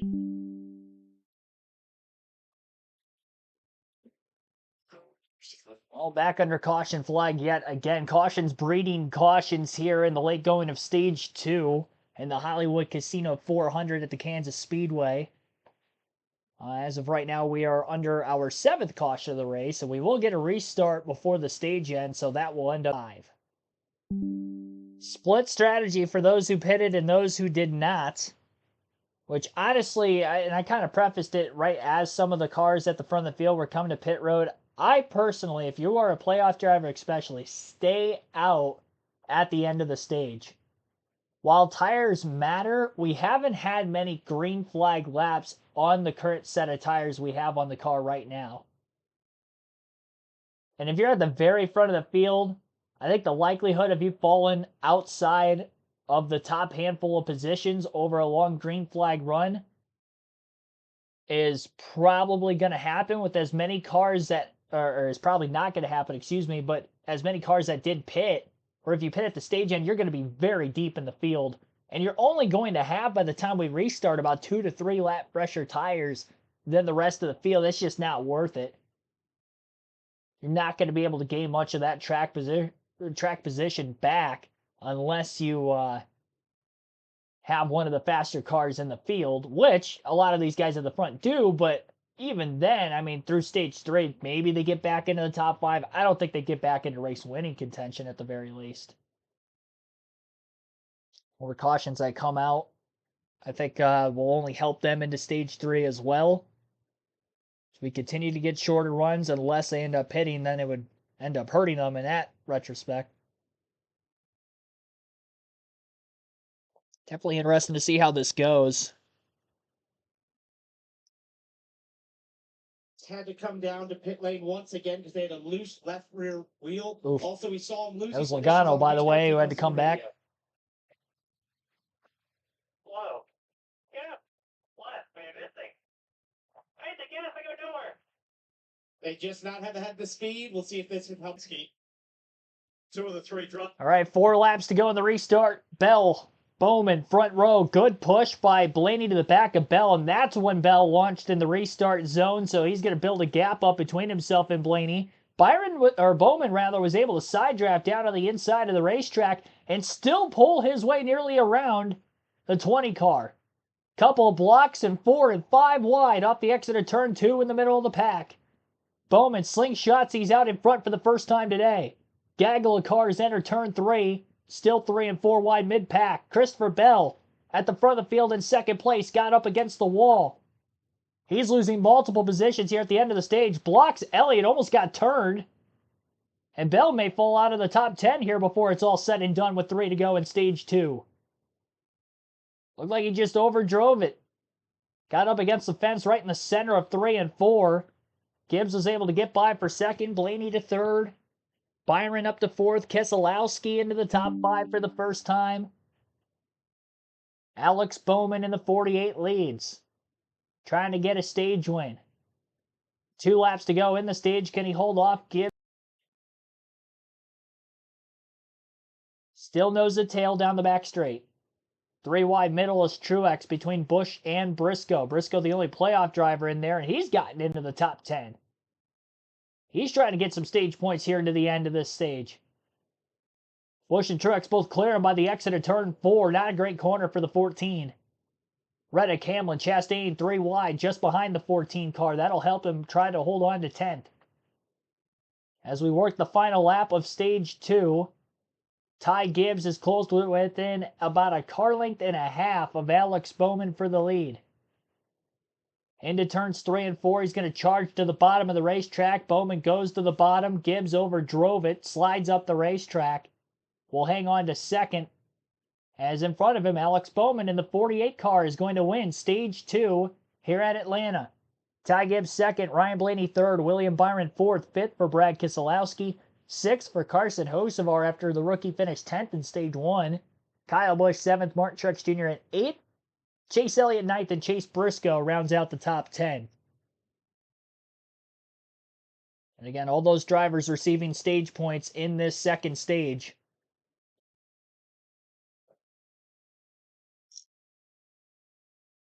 So that is the end of stage 2 here in this one. As Alex Bowman wins stage 2 at the Kansas Speedway. Again, Ty Gibbs second place right behind him. It's going to be an interesting finish to this one. Susan Greenland, thanks for tuning in. Larson on the move. Yeah, he is slowly. Well, he was. He's back at 30th now. I think he was on pit road for a lengthy period of time during that last pit stop. Unless he was in that gaggle of cars that were 4 or 5 wide on the restart and just got the heck out of there. That could have been too. Tough to say for sure. There's so many cars in that giant group that it was hard to tell who exactly was all in there. With the aerial shot on the USA Network cams. As we have made it to the end of stage 2, we've got a couple things to do. First, we have to close this poll that has been open in the chat since before the start of the stream. I asked you who you thought was going to win the race today, and out of 83 votes, 54% taking somebody other than Bell, Larson, or Hamlin. Christopher Bell, 14% of the votes, despite leading the most laps in the race so far. Kyle Larson got in that wreck early, still had 23% of the votes, and Denny Hamlin only 8% of the votes. He has spent his time in the top 5 at times, mostly in the top 10 in this one, but after having to pit for that loose lug in the middle of stage 2, he has rallied back to 11th relatively well, but still not as far up in the running order as he once was. So appreciate everybody that did vote in that poll. And fantasy lineups also locking here at the end of stage 2. Now, I kept Kyle Larson out of my lineup because I don't trust that his car is completely good, and he didn't score any stage points today. So the 5 drivers I have in my lineup, I have William Byron, Christopher Bell.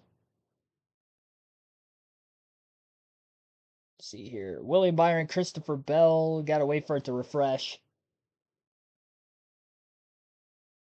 I don't know why it's showing that it's locked. I got to log out of here and log back in. Couldn't see my lineup.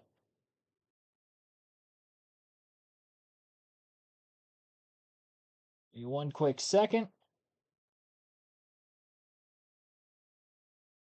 Byron, Bell, Hamlin, Gibbs, Reddick. And really the only guy that Larson could beat is potentially Reddick, but I have one less start left for Larson out of the 5, so I think it's probably better to just save him and I'll ride it out. P-Shat Motorsports, as we run right now, would currently be at 203 points at the end of the race. He is currently leading. I am 4 points back in second, a tie for second at that. So as of right now, that is who is leading the league, but obviously that could change between now and the finish of this race. We'll see who all is going to hit pit road. A lot of leaders coming down a bluff by Gibbs, though. The last minute, he's going to stay back out on track. Interesting that a lot of these guys are pitting. Parker, kick it off. Yeah, what a big win for Alex Bowman in that stage of the 48 car. He was very happy in the handling of that race car. Was showing a lot of speed on the long run. 4 good year time for him. On the right side of your screen, Ryan Blaney got 3rd in that stage. He scored the 2nd most stage points in this race, and he wanted to make some adjustments because they know he'd be further back in the pack, too. Yeah, bottom right, William Byron has scored the most stage points today. He said he still needs help on the exit. Once the car feel he had at the beginning of the race, Marty. Boy, Christopher Bell went from battling for the lead, Kim, to 16th at the end of stage 2. He said, sorry for driving it into the wall. Adam Stevens asked, yeah, what happened there? And his quote was, I was aero blocked all the way into the wall. He's worried he hurt the right front, but the steering still straight on the 20. We'll now see if he can recover from the second wall contact today for Christopher Bell. Yeah, pretty crazy stuff. Can't play fantasy because I can't cheer for drivers I don't like. That's an interesting way of looking at it. William Byron scores the most stage points today of any other driver, 17. Gibbs most of any non-playoff driver, 14. Blaney had 16 points, 12 for Bowman, 9 for Joey Logano, 7 for Hamlin, 6 for Bell, Hocevar, Keselowski, Truex. So those are all the drivers who scored the most stage points in this race. Kyle Larson still on pit road as they continue to make major adjustments to the right rear of that race car where he had hit the wall all the way back in stage 2 after having a right rear tire go flat. So he'll be towards the tail end of the restart of the cars on the lead lap, but hasn't been in contention for stage points. Might as well. And try to make that final stage worth it here. Again, every position worth 1 point. Trying to put himself in the best situation he can going into Talladega and the Roval, the last 2 races of this round. Another thing here during the Stage 2 break is our diecast showing of the day. This driver's in the broadcast booth this time of the year for NBC, USA Network, and, well, now the CW for the NASCAR Xfinity Series side of things. It's Jeff Burton, and it's probably my favorite Jeff Burton diecast or paint scheme of all time. It's his singular wireless car. This one specifically is from the 2006 season. This one is actually autographed on the windshield.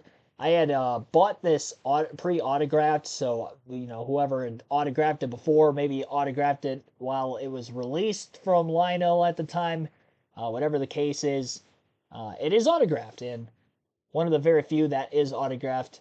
And yeah, really like this orange-black scheme. Even, you know, when Robbie Gordon drove this before him in the early 2000s with this 31 car.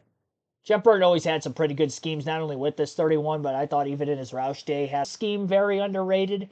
And even his X-Side battery scheme, classic from the late 90s, early 2000s as well. So this one, my favorite of his, and figured I'd show this one off today of the diecast showing from the 124 scale collection I've got sitting behind me. So Ty Gibbs stayed out of the pits on those older tires. I'm surprised more drivers didn't. It'll be interesting to see what this restart will look like. Cindric back on pit road to try to help make some repairs to the nose of his car. Was involved in a late incident in Stage 2. A lot of cautions as of late. We've had 4 yellows since lap 143.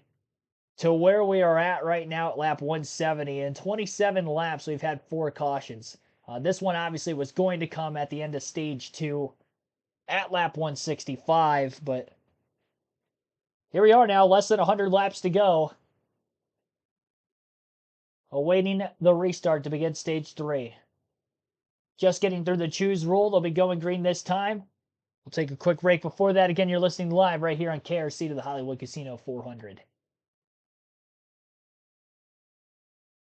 Remember when singular wireless still existed? I do too.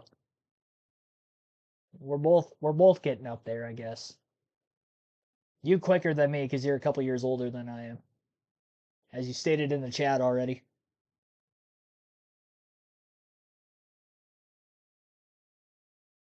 Larson restarted in 12th.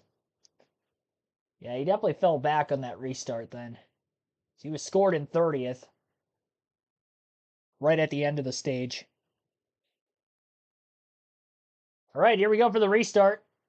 Hocevar has transferred up to the front row. He was, I believe, one of the cars that had stayed out of the pits that pitted before. I don't know, other than Ty Gibbs, who else is on the same strategy as him, is not pitting during any of the yellows, so he might have the oldest tires in the field, but he is the restarter for this restart. Green flag back in the air, 96 laps to go in Kansas. Big push from Truex to the back of the 77 to Carson Hocevar. Down into the first turn, Hocevar is going to take the lead initially, but he doesn't clear up on the 54 soon enough, and Gibbs gets back to the outside on corner exit. More 4-wide race in the middle of the pack back there. I don't think we've seen a restart that hasn't gone 4 wide or more all day long. Even that initial start at the very beginning of the race was 4 wide. And although Hocevar couldn't clear through 1 and 2 initially on the restart, as it got up to speed, he cleared off turn 4 for the lead. First time today, Carson Hocevar has led. Bell, Hamlin, 4 wide on the outside of Briscoe and Stenhouse as they race their way now side by side through 1 and 2. Hamlin, a clean air pocket on the outside near the wall as he goes 3 wide above the 6 and another car underneath him. Look at all these guys on these fresher tires trying to fight their way through the field on these slower cars. Logano, Keselowski, Hamlin, Bell, inside of the 6, nearly 4 wide again. 6 got pinned behind the 22, nowhere to go. Hamlin on the outside of him as well. Fun watching those battles in the middle of the pack. Gibbs on the older tires, still holding on to second. Kyle Busch is in third right behind him. Surprised with that damage on the 16 car. Ty Dillon around the left rear, he's still holding well, but I guess it's out of the airflow aerodynamically from the side of the race car. These Team did a good job repairing the damage as much as they could. That was all the way back from the lap 1 crash. Chastain with a slide job through turns 1 and 2. Completes the pass on Kyle Busch for 3rd. While Reddick and Truex, 2 Toyotas, battle toe-to-toe for 5th, also into turn 3. Chastain going for 2nd underneath Gibbs. 1 corner after, passing Busch for 2nd. And Chastain is nearly clear off the exit of turn 4, but Gibbs holds on. And now clear at the start-finish line. Gibbs cuts to the apron to try to get some draft off the 1 car. Chastain up to 2nd. 2 Chevys up at the front of the field now. Toyota, Chevy, Toyota, the rest of the top 5.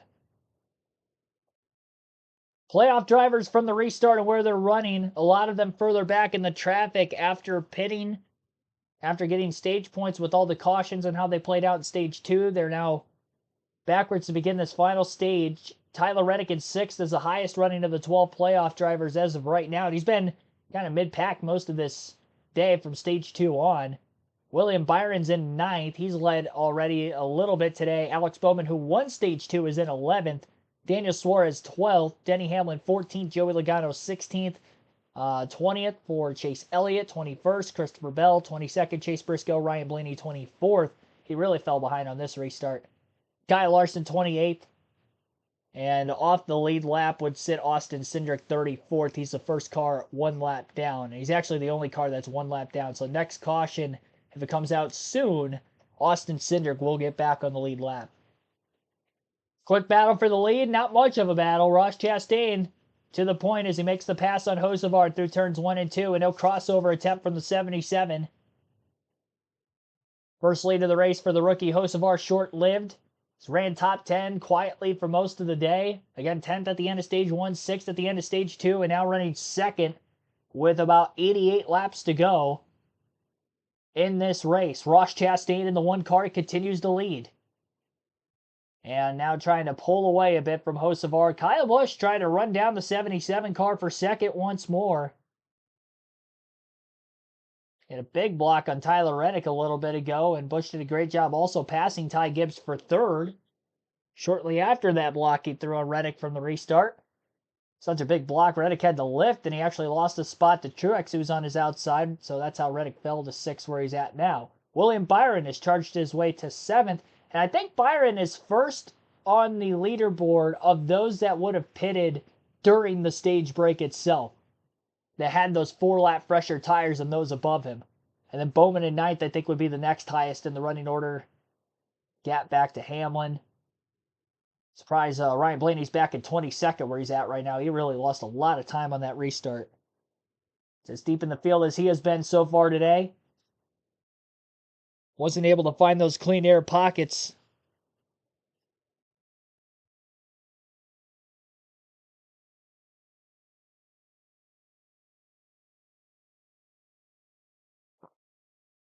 Half a second lead now built up for Chastain as the battle for 2nd is ongoing. Kyle Busch on the outside lane. Carson Hocevar down low on the bottom. It's going to be a big run on the front stretch for Busch in the 8. Gets underneath him. Hocevar trying to crowd him a bit, but Busch is already there, and he should clear easily into turn 1.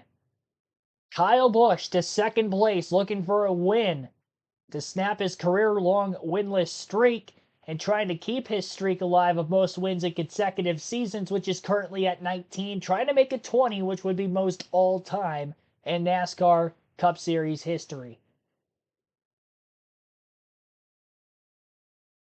Hocevar just trying to get the best finish he can at this point. He doesn't have the car that can compete with these other guys on the same strategy around him. Chastain, Busch. Truex just behind him in 4th. Gibbs on the oldest tires on the field continues to fade. Chevys, which have been really good on these short runs, kind of medium runs as well in this one. Byron, Bowman, they continue on the top 10, trying to gain spots. Really, the biggest losers from this restart were Bell and Blaney. Now, Bell had gotten into the wall just before the caution, but he's still back around 20th. Blaney 21st, just behind him. Now they're 19th and 20th. They made passes the last lap on Gregson and Burton. But, yeah, they're definitely struggling right now. Back in traffic. And I'd say probably Bell's car struggling more with slight bit of damage compared to Blaney. But that was the risk they had of trying to get these stage points to the end of the stage. And how could you not in the position the 12 and the 20 were at? I mean, they were in the top 3. Huge amount of stage points. Even where they're running right now, they're still 17 and 15 points above the cut line. Blaney on the inside of Austin Dillon, looking to gain a spot. He just passed Bell the last lap as well. Christopher's got a run on the back straightaway. Going to go to the middle groove to try to get by the 3 of Austin Dillon.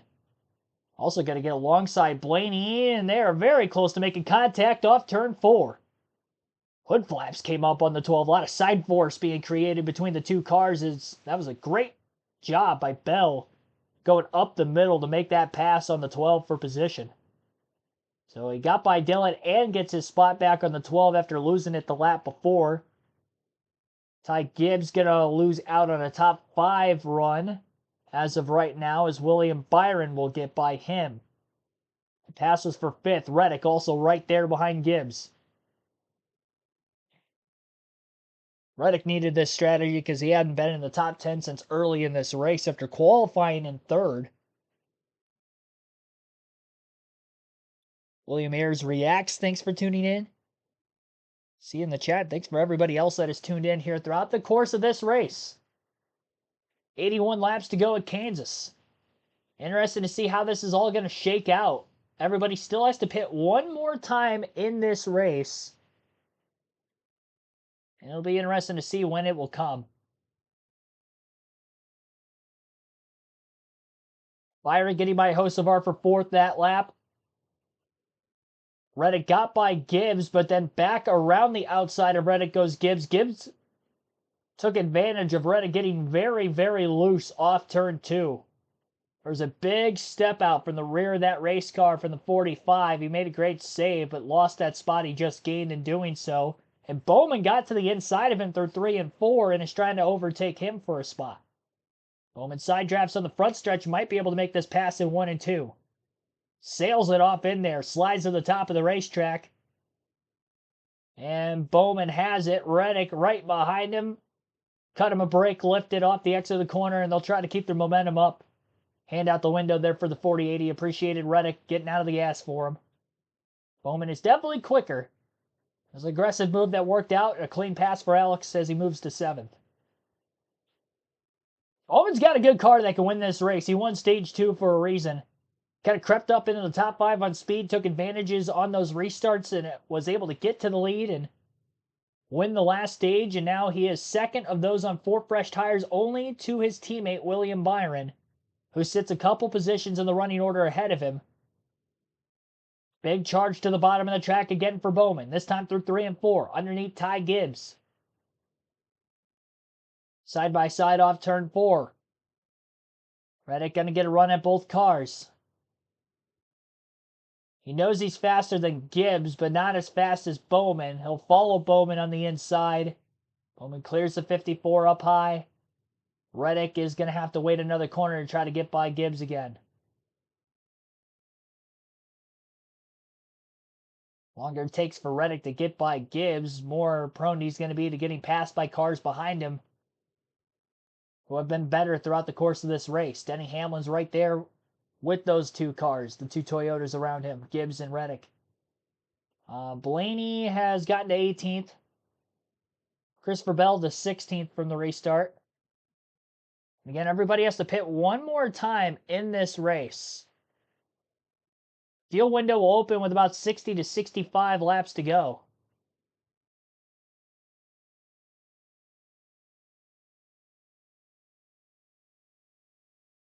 Blaney down on the bottom of the racetrack. He's slow, and it looks like he may be coming to pit road this time with 76 laps to go.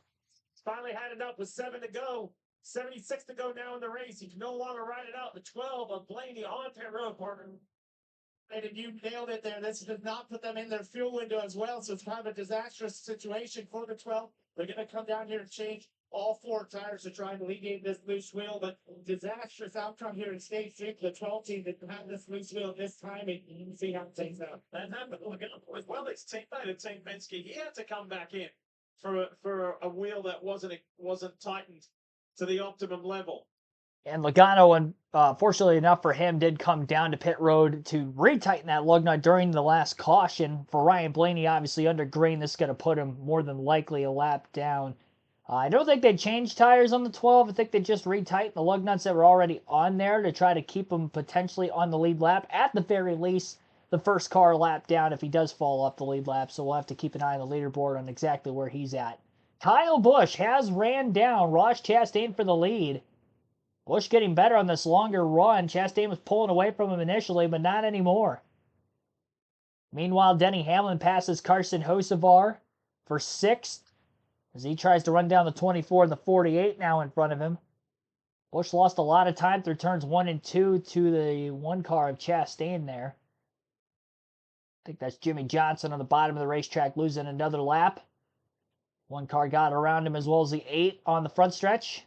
Johnson to the apron to get out of the way of the leaders. Tough day for Johnson having to ride it out with all that damage on the right front fender from the first lap.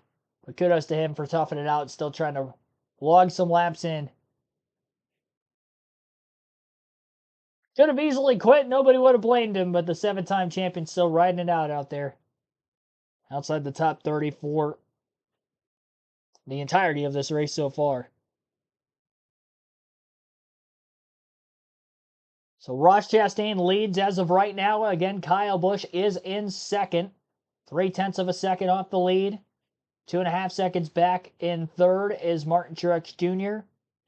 0.4 back in, or 4.2 seconds back in fourth is William Byron. Alex Bowman in fifth, 6.4 seconds off the lead. 7.2 seconds back is Denny Hamlin in sixth. Carson Hocevar 9.1 seconds back at seventh. Tyler Reddick at 8th, 9.2 seconds off the lead. And 9.6 seconds back in ninth is Ty Gibbs. Chris Buescher in the top 10 for the first time. The only Ford currently in the top 10. He's 10.4 seconds off the lead as of right now. 70 laps to go here at the Kansas Speedway and the Hollywood Casino 400. Again, Ross Chastain leads Kyle Busch, Martin Truex Jr., William Byron, and the rest of the field. Everybody has to pit one more time as that fuel window will be opening up shortly, and we'll have our final pit stops, if we stay green to the end, very soon. Listening live on KRC.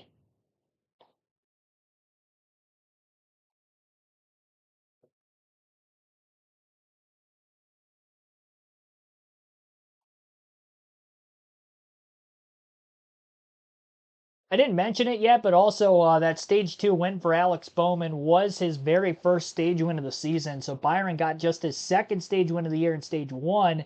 Stage 2 was won by Bowman, who got his first stage win of the year. So again, if both those drivers advance to the next round, that will be a playoff point for them, and they're now both in the top 5, 4th and 5th. Just kind of sneakily good today, those two cars. Good at the right times at that. Busch again looking for the lead. Middle to lower line, kind of more that middle groove. But can't get alongside the one car yet. Car doesn't rotate to the bottom of the track quite as well as some of those other cars we've seen today to try to make passes. Especially as the tires wear longer into the run. Busch is pushing hard though.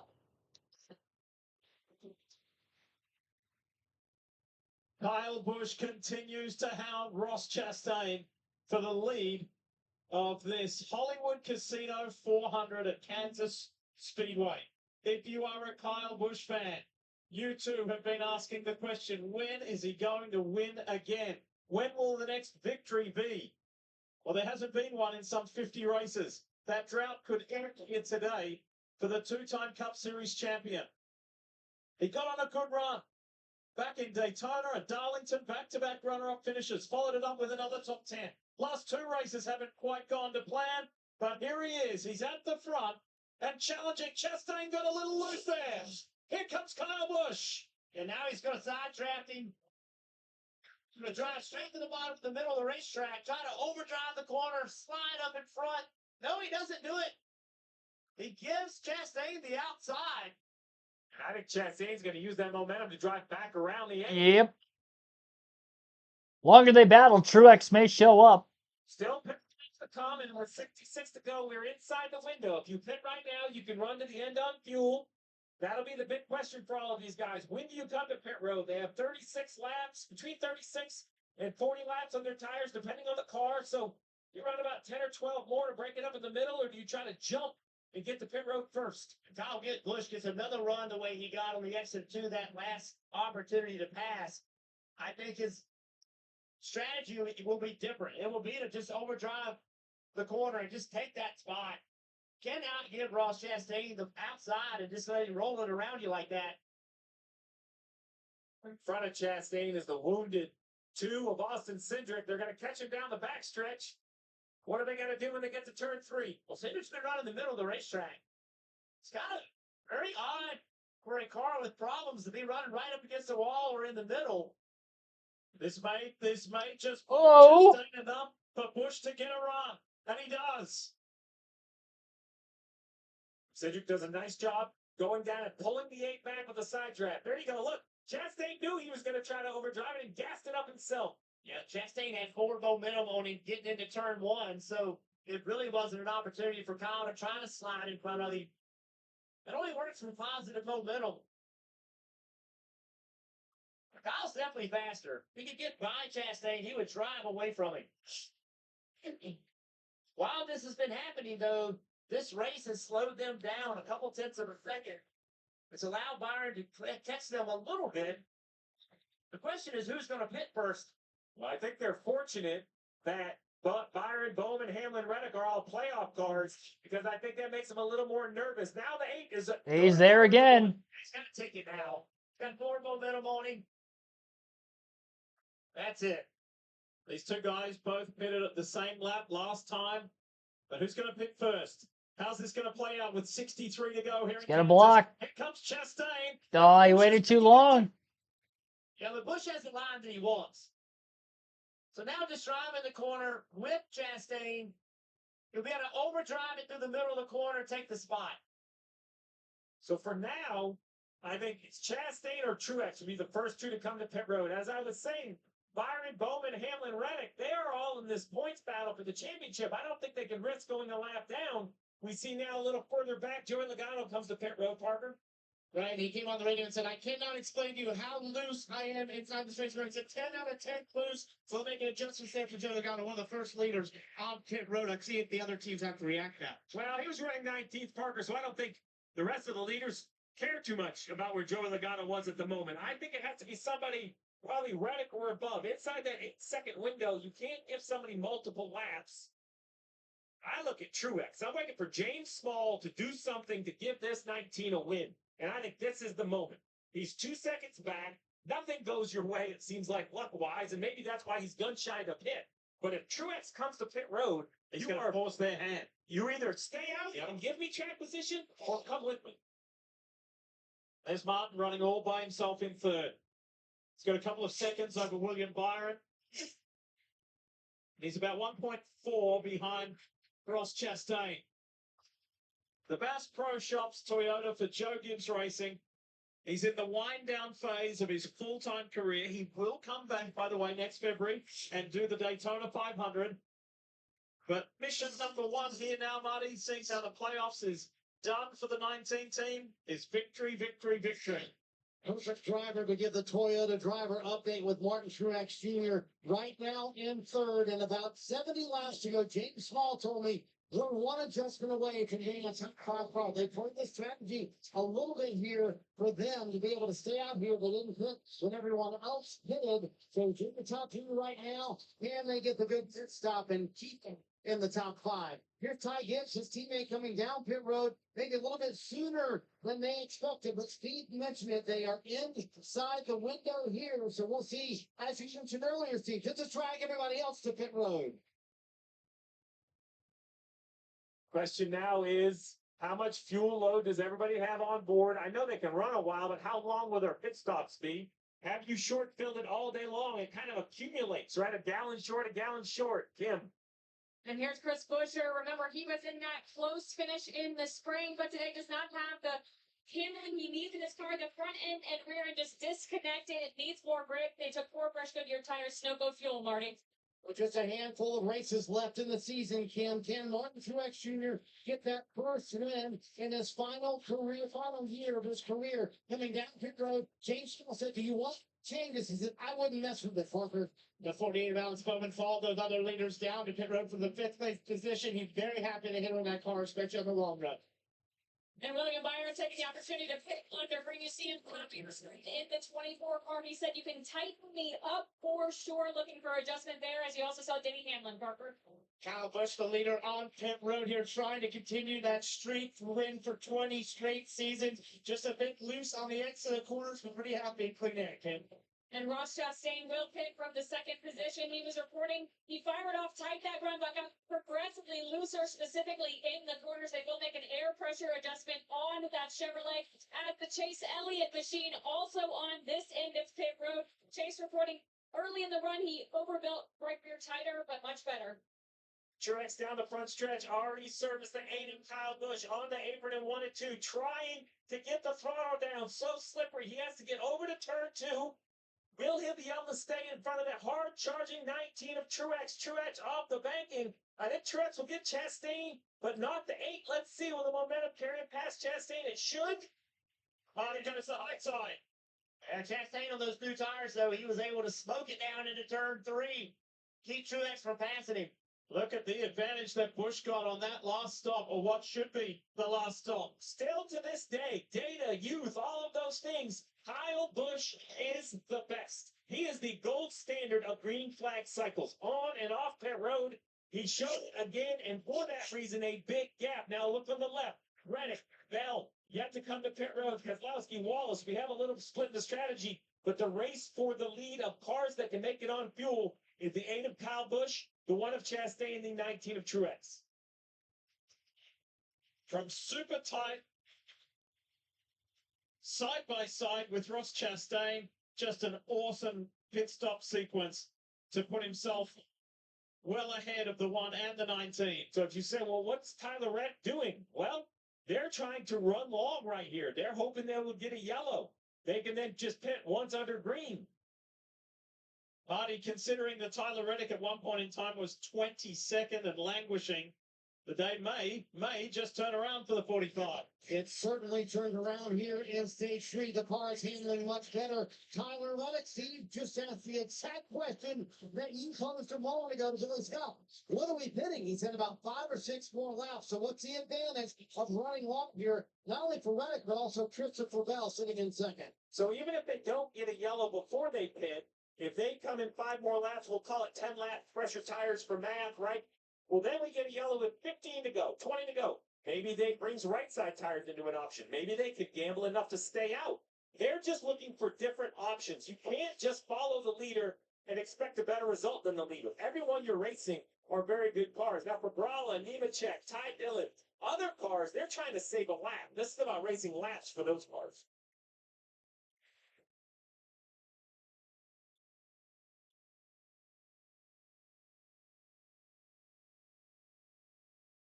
On old tires, you have to be exact with everything. Newer tires, they give you more grip. You can be way more aggressive on right against the wall.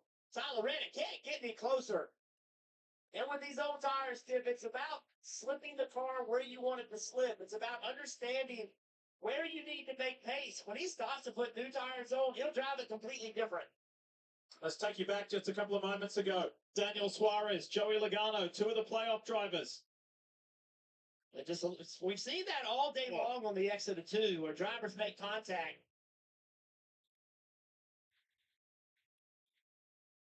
A little similar to what happened with Austin Cindric and Kyle Busch, but nowhere near as extreme.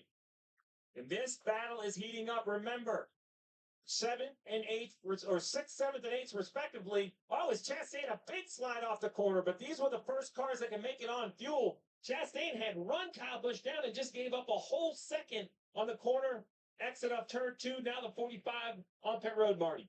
Yeah, here he comes finally. So the car was much better, as we mentioned a moment ago, throughout that run, but it might seem a little bit loose towards the end of the run. We asked Billy Scott, will this run be similar? He said, I wanted to make it a little bit shorter, 49 to go. And pit road right here, the car handling much better. Meanwhile, Christopher Bell coming down pit road this time as well. He is going to come down right here. And you got to wonder if Adam Stevens would be brave enough to go with just 2 tires. They've done it twice today. but both of those times his driver got into the wall later in the run. I don't think they're going to do that. Bell said the car actually handling better than it has all day long. He said, I'm only 2.5 numbers loose. Earlier, he was about 5 numbers loose. So we'll see what Bell does. As you see Kyle Busch flash by the end of pit road here, and he will take the lead once this all cycles out. Yeah, Bell's going to have to do 4 tires just because they need so much Sunoco fuel. It's just so far into a run, you got to see dump this whole entire can. Needed all 12 gallons out of that first dump can. Let's take a look at this, Jeff. Yeah, you talked about it. Chastain got really up the racetrack. Nice save right there. Just trying to get everything out of his car.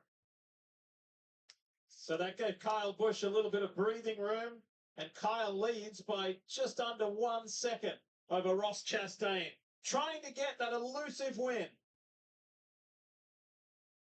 Coming up on 46 laps to go, we'll go through the full field running order as the full green flag pit stops have cycled through for what could be the final time today if we don't see any more yellows. Kyle Busch has a half a second lead over Ross Chastain, who seems to be quicker than Kyle on the short run, keeps making runs at him to try to get this pass.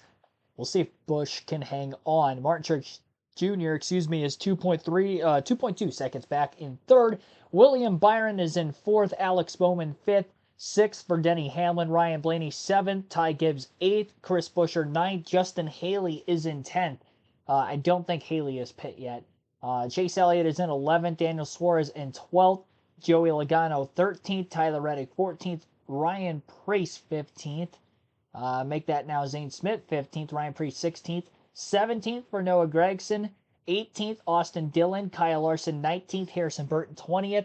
Daniel Hemrick 21st, Christopher Bell 22nd, Todd Gilliland 23rd, 24th, Brad Keselowski 25th, Corey LaJoie 26th, Michael McDowell, Bubba Wallace 27th, Chase Briscoe in 28th, Carson Hocevar is the last car in the lead lap at 29th, Ty Dillon 1 lap down in 30th, John Hunter Nemechek 31st, 2 laps down, Kaz Grala 2 laps down at 32nd, Ricky Stenhouse Jr. also 2 down at 33rd, Austin Cindric 4 laps down at 34th, Eric Jones 35th, 5 laps down. Jimmy Johnson 10 laps down at 36th. And then 2 cars out of the race. J.J. Yaley had a mechanical failure in stage 2. He'll finish 37th. Josh Berry will finish 38th. Was involved in that lap 1 crash. Failed to complete a lap today. Kyle Busch, who is our current race leader, has led 4 different times now, but only for 16 laps. Can he lead from here to the finish as he tries to hold off a hard-charging Ross Chastain? Busch trying to keep that winning streak alive. Look at all the list of different drivers who have led in this race here today. I'm counting 14 different drivers have led at least 1 lap in this race. A lot of comers and goers, especially with the period of cautions we saw from stage 2 on. And Chastain and Busch maybe going to battle for the lead a little bit. Busch got up against the wall in the middle of 3 and 4, running the outside, and Chastain's going to get by him on the front stretch. So a mistake by Busch costed him, and now Chastain to the lead. It is on at the front with 42 to go between Kyle Busch and Ross Chastain, car number 1, position number 1. Kyle Busch had issues off of turn 4. Here he is. He's been struggling. I've been watching him on the exit. Oh, now Chastain got in the wall. But get back by Chastain. Got really loose right there. That's how Chastain got by him. But then he went right back by Chastain. You were thinking what I was thinking. Which box do we look at? There's so much happening between these two, between Busch and Chastain. That's a great problem to have. It is.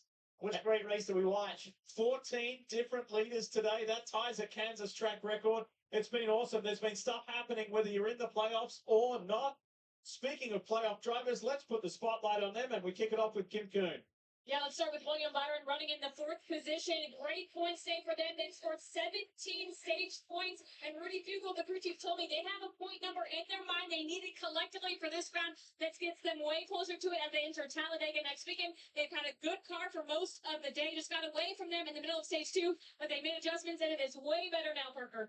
And it's the same plan for his teammate Alex Bowman. When I talked to his team and his crew chief Blake Harris earlier today, he said we need 40-point days over each of these 3 races this round, and that should get us to the next side with 12 stage points in this race. And if we potentially finish in the 5th, that would be 44 points. They're on pace, Kim. And Denny Hamlin running in the 6th position, a rebound after 2 pit road mishaps where they had loose lug nuts on both of those stops. They had a roller coaster of a first round looking for more consistency. Right now, Denny's saying, I need the most help into 1 and then 2 tight in the center, Parker. And for Ryan Blaney, scored the second most stage points in this race, and then he was put in the worst position a driver can be in. Had to decide if a wheel is loose and to come down pit road and unscheduled stop. He did that, and they are now 5 laps short as they run in 7th place and being able to get to the end of this race. They're going to need some help here, the yellow team. Chase Elliott currently running in the 10th position after starting from the Rio. They have made the most of their day after the weekend started off on the wrong foot yesterday. They had a sour engine, had to change it. They did not let that discourage them. The worst thing they told me they could do is let an engine hiccup derail them mentally. They cannot think of it as ruining their weekend. They were able to score stage points in stage 2, Marty, looking at like a top 10 finish for Chase Elliott. And what a fight for Tyler Reddick and the race team today. Billy Scott has told him the last several laps, you are the fastest car on the track. And no surprise, ripping the top of the fence here. They can get out of here as much as they struggle with a top 10 today. I think they'd count this as a good day. Same for Daniel Suarez and his race team, who at one point here in stage 3 said, quote, I've got nothing in here. They have struggled with the handling, but right now, Parker, sitting in 12th and in a decent position to get some points today. And for Joe Logano, quickly running in 15th, this day has been the tale of 2 takes because at the start of this race, they were super fast. They qualified in 5th position. They looked great in the long run. He struggled on a couple of restarts, fell deep into the pack, and since then, he's just been far too loose in that dirty air, in traffic, just not able to get the handle on that 22 car, Marty. Parker, no question, Christopher Bell is going to look back at Kansas 2024 and think, what could have been? They have led the most laps still to this point, started on the pole today, but contact with the wall twice for Christopher Bell, and he's going to lose what could have been a very promising day, maybe even a win. Kyle Larson, though, scrapping their way into the top 20 right now. Again, they have that cut tire very in stage 1. Since then, it's been a fight with multiple stops today, but right now sitting in 19th for Larson, Kim. And Chase Briscoe currently running in the 26th position. This team knew they had a battle ahead of them. The car was not to Chase's liking yesterday, and this is one of his weakest tracks, but their attitude was great. They said, we have our backs up against the wall. That is a great motivator. No other team in the sport can relate to what we're going now. He fired off tight, 9 out of 10 tight back, and then has progressively made the car better, but it bounced between tight and loose throughout the course of this race, Parker. And for Austin Cindric back in 34th place, 3 laps down right now after that incident with the 8 down the backstretch. Their splitter is damaged, which is hurting the diffuser. They're about a second off the pace. And things were looking so great for Team Penske in stage 1. They had all 3 cars for top 10. And now it's looking like they're going to need some help to get one of their cars to finish this race in the top 10. It's a great point because look at Logano. He's -1 in the overall picture of the playoffs. Meanwhile, Kyle Busch continues to work his way through traffic, being hounded by Ross Chastain. Martin Truex Jr. is only 1.6 seconds behind Busch. 3 cars blanketed by 1.5 seconds. That car in front of Kyle Busch, 14 of Briscoe, he is not going to cut him any slack. No, he's in trying the to stay in the lead lap. I'm still a little confused about how the 1 got behind the 8 and the 8 got right back by the 1. They both made it look so easy. just the one got in the I'm not wall. sure if they just caught the 8 in the They back missed it. position. Like right here, right on corner exit. This is going to be a tough pass. So Kyle Busch has to, he's got to be really good right here. If not, he can make a mistake and Chastain can get by him. Briscoe gives him the top, but now Briscoe up to the top. No, he doesn't. Oh, he pitches him off. Oh, no, he got in the wall. Busch is gone. No. It's over for Kyle Busch. Oh, man. A day that looked like a dream run Wow. and maybe a victory run has come to an end. Controversial as well. Racing with the 14. Very, very tight racing for a car that was trying to stay on the lead lap. Briscoe in 26 keeps him on the lead lap. Now, if they can make some changes, he can work himself up to the front. But I can tell you Oh, what, the driver man. of this car is not happy. Right here, Briscoe gives him the top. Kyle Busch, good forward momentum. Here comes Briscoe up the racetrack. I mean, Briscoe gave him 95% of a lane. I'm not sure it was a whole car away. No, it And wasn't. he lost control. I mean, you see it gasses up. He's going to try to get to the outside. He didn't of give him 14. enough. if there's room for a car there, which I think there is, Eh, like a few inches. Yeah, it's a few inches, and the problem was that Kyle Busch couldn't be patient in that situation because of the fact Chastain being right behind him. He thinks Briscoe's giving him the top, and he's not.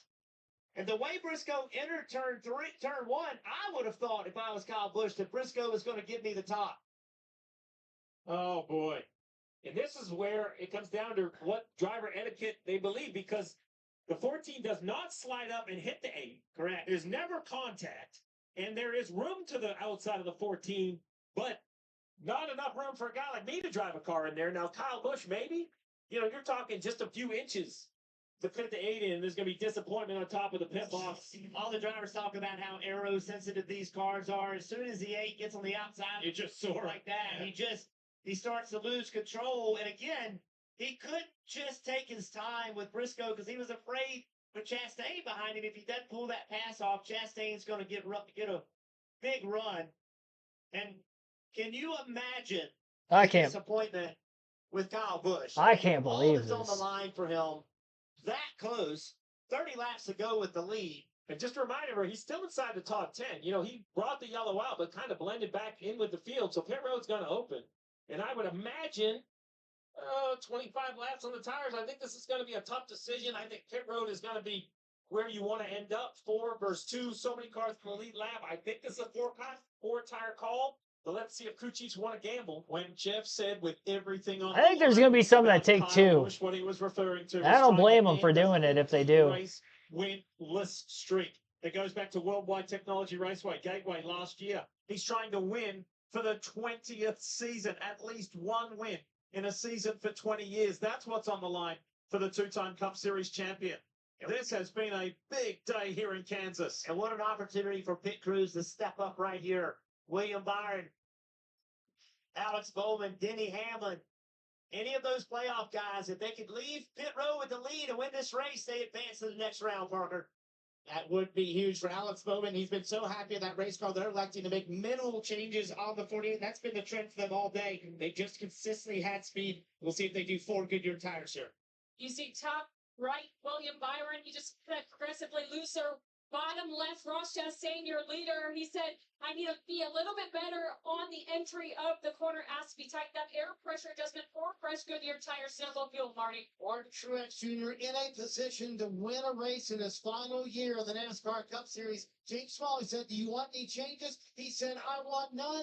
And how about that? The 19 team delivered on simply last week. Fitro took them out of the playoffs with a speeding penalty for Martin Truex Jr. Today, the pit crew delivers and gets him the lead. Truex said last week, it was on me. It was my fault. Look at the 19 team. Fist pumps, high fives. They're proud of themselves. And so they should be. Their man wins the race on pit road. Oh, boy. RCR and Kyle Busch. What looked like in many ways a winning day has gone away from them.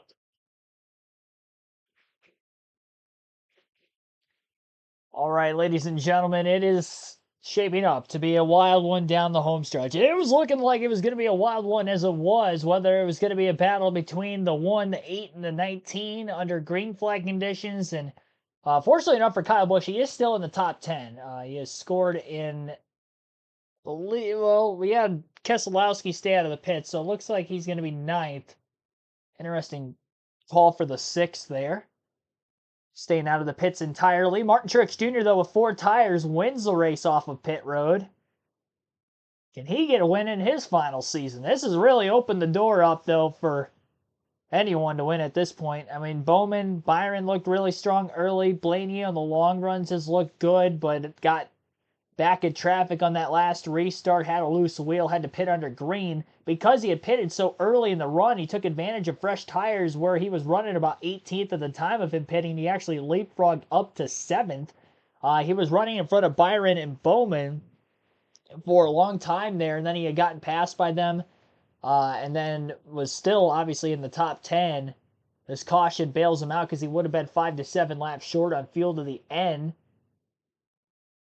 Now he's good on field to the end, and he has equal tires with the rest of the field, so he's gotten his track position back for the most part.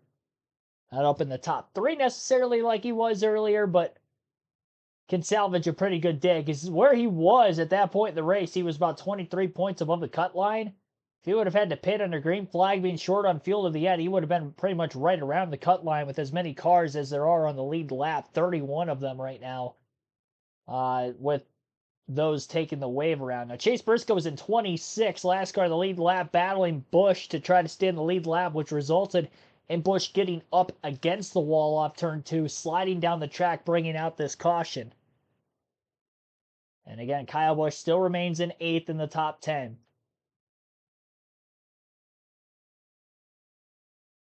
Ninth caution of the race with this incident.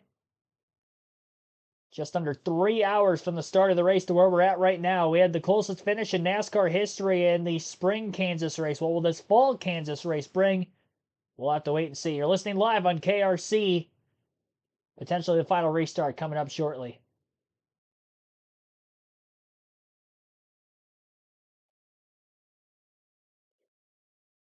The aerial images have just been beautiful today of Kansas Speedway. And we want to say thanks to our friends at Traveller Whiskey for providing today's aerial coverage. A day that has seen so much football. Log out, log back in real quick just to make sure we're... Oh, hang on. Logged out too far.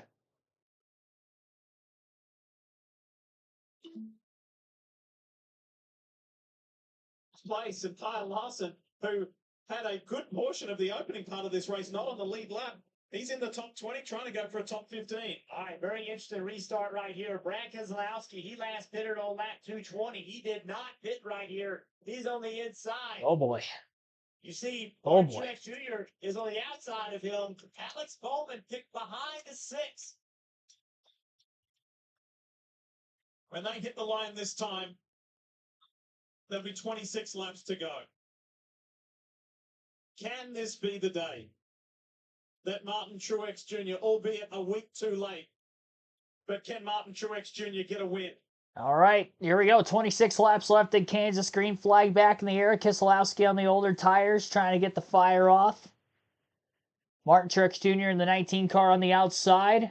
Couple cars down to the apron trying to go 3 wide in the first turn. Zane Smith being one of which. Oh, Keselowski really slow in that middle groove. Stacked up a whole lot of cars. Gibbs, Buescher trying to get out of the way. Reddick went into the wrong way behind the 6. Contact up high between Gibbs and Byron up in the outer lane trying to get in the line in front of the 6. Keselowski continues to go backwards. That definitely did not work out well for him. Martin Truex Jr. was able to escape by to the race lead. Door to door for second across the line between Bowman and Chastain. Side by side there. Through turns 1 and 2. Bowman on the bottom. Chastain up high. Byron right behind both cars. And Bowman's going to be able to pull up in front of the 24. Then down to the bottom to block. Meanwhile, crash further back with Carson Hocevar. And we're under caution for the 10th time today. Restart. The Spire Motorsports Chevy driver has had a good day up to that point. What happens to the rookie? Gilliland's on the high side. Briscoe's down below. Gets hit by Gilliland. Oh, yeah, he had trouble. He had to lift off the gas, and Gilliland just didn't get slowed down.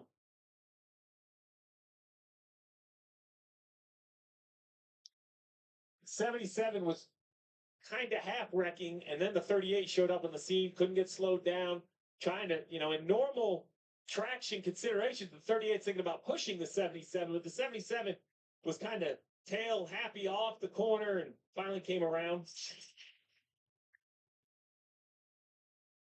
You mentioned Keselowski, who stayed on the last restart. He's all the way back to 23rd. Those older tires had no chance.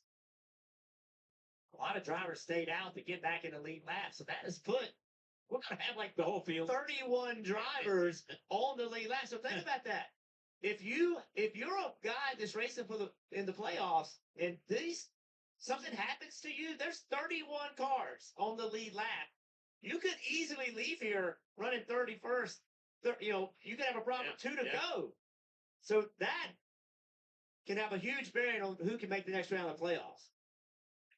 So, Jeff, it kind of sounds like you're saying anything can happen over these closing 22 laps.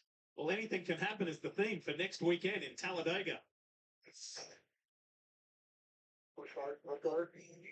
Hold on. Get away. That's how it goes here sometimes.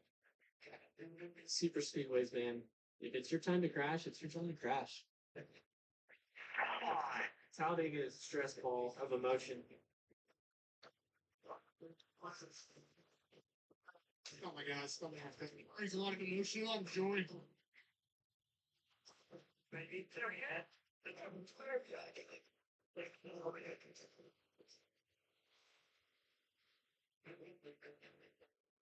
You know, as we show you the updated playoff points in the bottom left, so many of the drivers said Kansas is a place where we can go and have a good day because we can kind of be, pardon the pun, but we can be in the driver's seat a little bit more than at Talladega.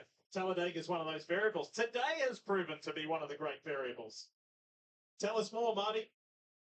Let's chat with James Small. They have called a terrific race today. So not in the playoffs, but are the nerves still here trying to get Martin one final win as last year? To be honest, no. It's just with everything that's going on, the nerves are shot, so they're gone. So yeah, just happy so far. You know, still a little bit to go here. Actually have a good clean run for the first time in a while. So let's see if we can finish it off here. He got a terrific restart last time, but he struggled on restarts today. What's he struggling with? It's just everything, you know what I mean? I think just more so a little bit tight, and it's why we're a little bit better on the backside of a run. So hopefully, you know, the air pressure's built up a little here to help us. So we'll see how we go. So he says there's no nerves, Parker. I might challenge that because I still see him shaking his foot down here on top of the pit box. Right, Marty. We'll see if there's nerves here on the 48 pit box, catching up with Blake Harris, Crew Chief Ron Bowman. You guys have been in the top 5 throughout today. What's it going to take on this restart here? Yeah, we just got to get a little track position back. So a few of those guys flipping the stage kind of put us in a weird spot. We had to take the stage win in the points, and he did a heck of a job to get back through traffic. So I think if we can get through this first couple sets of corners and maybe get to second, we might have a shot, you know, to get whoever comes out of that corner with a lead. So yeah, I feel good about our car, our pace. Alex done a great job all day, so we just need to execute one restart and get after it. What's the policy between him and William?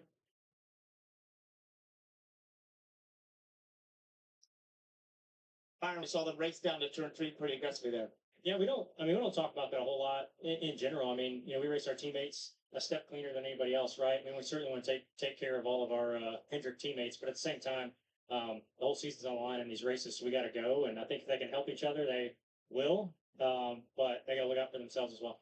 Each man for themselves, guys. Stevie, your career was inside the walls of Hendrick Motorsports, having 4 cars in the playoffs. What is that competitiveness like across the 4 cars with 4 crew chiefs? What's the environment like inside there? Well, that's what it's built around. You want to be the best of the best, and you feel when you work in those walls that you're surrounded by the best. And I think Blake said it the best there. There's really not even any conversation. It's completely built around sharing information and helping with knowledge.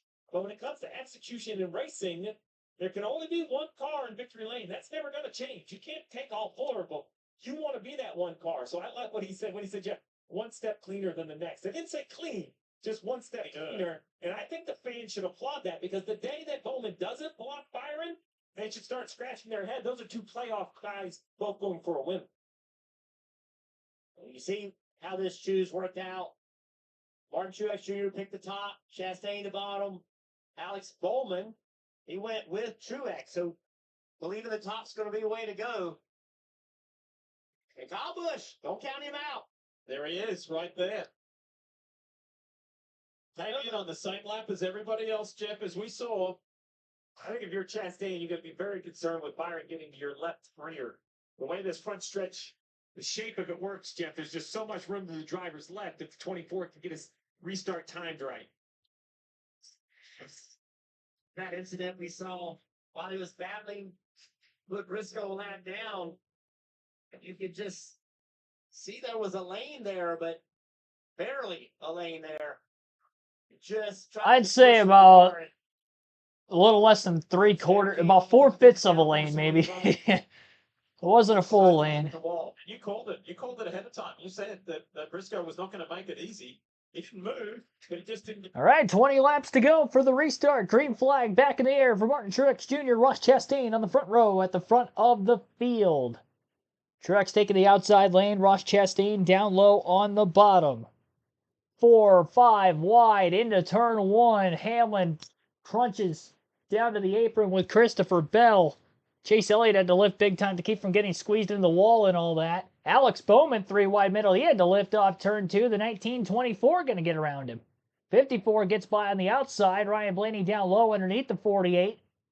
And by corner exit, it's going to be 3 wide between the 54, 48, and the 12. Contact between Gibbs and Bowman. Gibbs holds on, and he stays in front of the 12 and 48 in third place still. A lot going on all over the place on the restart. 19 laps to go, and Chastain was able to get to the lead at the front of the field that time over the 19 of Truex. So Gibbs actually in 4th rather than 3rd, as Byron was able to get by Truex for 2nd as well through turns 1 and 2. Chastain leading the way. Blaney underneath Ty Gibbs for 4th. Side by side. It's the only side-by-side battle on the front stretch that time inside the top 10. Blaney's rolled the bottom of the racetrack real well all day. Slides up late off turn 2. Gets in front of Gibbs. Gibbs into the back of him, giving him a push. That's going to get the momentum going back in the right direction for the 12 after running the bottom that corner. Right back to the white line through 3 and 4. Truex does not run all the way near the top, but in the middle. And Blaney gained a substantial amount of ground on Truex there for 3rd. Remember, if a playoff driver wins, they will advance to the round of 8. Highest running playoff driver right now is William Byron in 2nd. Then Ryan Blaney in 4th. Alex Bowman 6th. Denny Hamlin 8th. Christopher Bell 9th. Chase Elliott 12th. Daniel Suarez 13th. 17th rather for Joey Logano. Chase Briscoe 18th. Kyle Larson 20th. 28th for Tyler Reddick, and Austin Cindric still off the lead lap. 4 laps down in 34th for Cindric.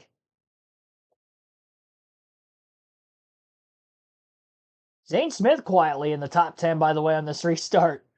Right in front of Denny Hamlin. Up in the 7th place position. Bell nearly clears Hamlin for 8th. Giving his teammate a little bit of leeway on that outside lane before moving up. He didn't think he was clear. And this time he'll clear him off turn 4. So Bell now up to 8th place. Denny Hamlin back a spot. Half a second lead at the most, maybe 0.4 of a second, the difference between 1st and 2nd. Chastain has had a good fire-off car on the short runs today, but in a 20-lap green flag run to the checker, the question is that short enough of a run for his car to hang on with this clean air advantage? That's going to be tough. Showing the replay of the restart as to exactly how Chastain got by the 19 of Truex, because it looked like Truex had his nose out in front, going off into the corner. And Chastain just had a power move. I almost wonder if Bowman side drafted the 19 enough allowed for the one to get by. It was very odd.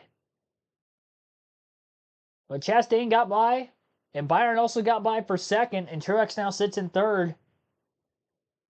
As he continues on in front of Blaney. Blaney's had a couple of opportunities to try to get to the inside of the 19, but he hasn't been able to make the pass. And if they are to battle a little longer, they're only going to lose these top 2 until they start to battle with each other.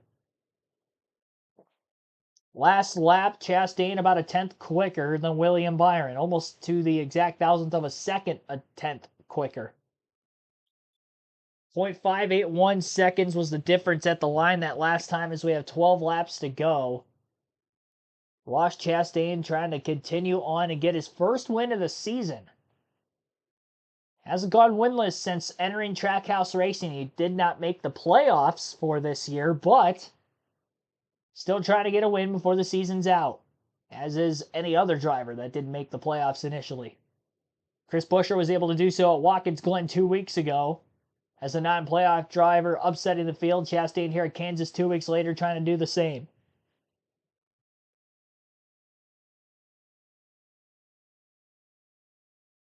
William Byron. That last lap was a little bit quicker than Ross Chastain, but not by much, only a few hundredths of a second. Chase Elliott starting to rocket through a couple of cars. He now gets by Zane Smith for ninth. He also passed Austin Dillon, Chris Buescher in the running order over the last several laps as well. He was in 12th initially on the restart after the first lap had settled in. But now up into the top 10 yet again. He had stole away a couple stage points at the end of stage 2 despite starting at the tail end of the field. This could be a pretty good day, all things considered, for Chase Elliott if he can hold on for this top 10 finish. Chris Buescher also trying to get by Zane Smith to knock him out of the top 10. Ryan Blaney, the only Ford in the top 10 other than Buescher if Buescher gets by Zane Smith. Pretty even that last lap again between Byron and Chastain. Byron only 4/1000ths of a second quicker. So he was quicker the last 2 laps than the one, but not by enough to try to catch him at a marginal rate to give himself a fighting chance in these final few laps. He's going to have to find something. Chastain running a half a lane off the wall, center of the corner. Kind of the same line that Byron's running. That's really largely the reason why Byron hasn't been able to gain a substantial amount of ground. You almost wonder if Chastain's just trying to mimic the line that Byron's running the best he can. We've seen Chastain do this in the past while trying to hold on to a lead on a track like this. Can he seal the deal this time around? Byron maybe a little lower on corner entry than Chastain. Through the center off, they pretty much ran identical. And that little lower was maybe a half a lane at the most. It tells me Byron's car doesn't roll the inside of the racetrack well enough that he feels that he can try to make time up on Chastain in front of him running that low in the racetrack.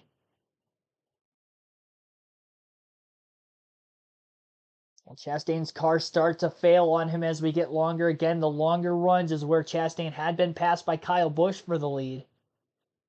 Speaking of Kyle Busch, he has fallen to 18th, unfortunately, since the restart. He was in 8th. Tough break after he was leading in the later going of this final stage before the second to last caution came out where he got into the wall trying to put Chase Briscoe a lap down. We'll have 5 laps to go this time by as Chastain continues on in front of William Byron for the race lead.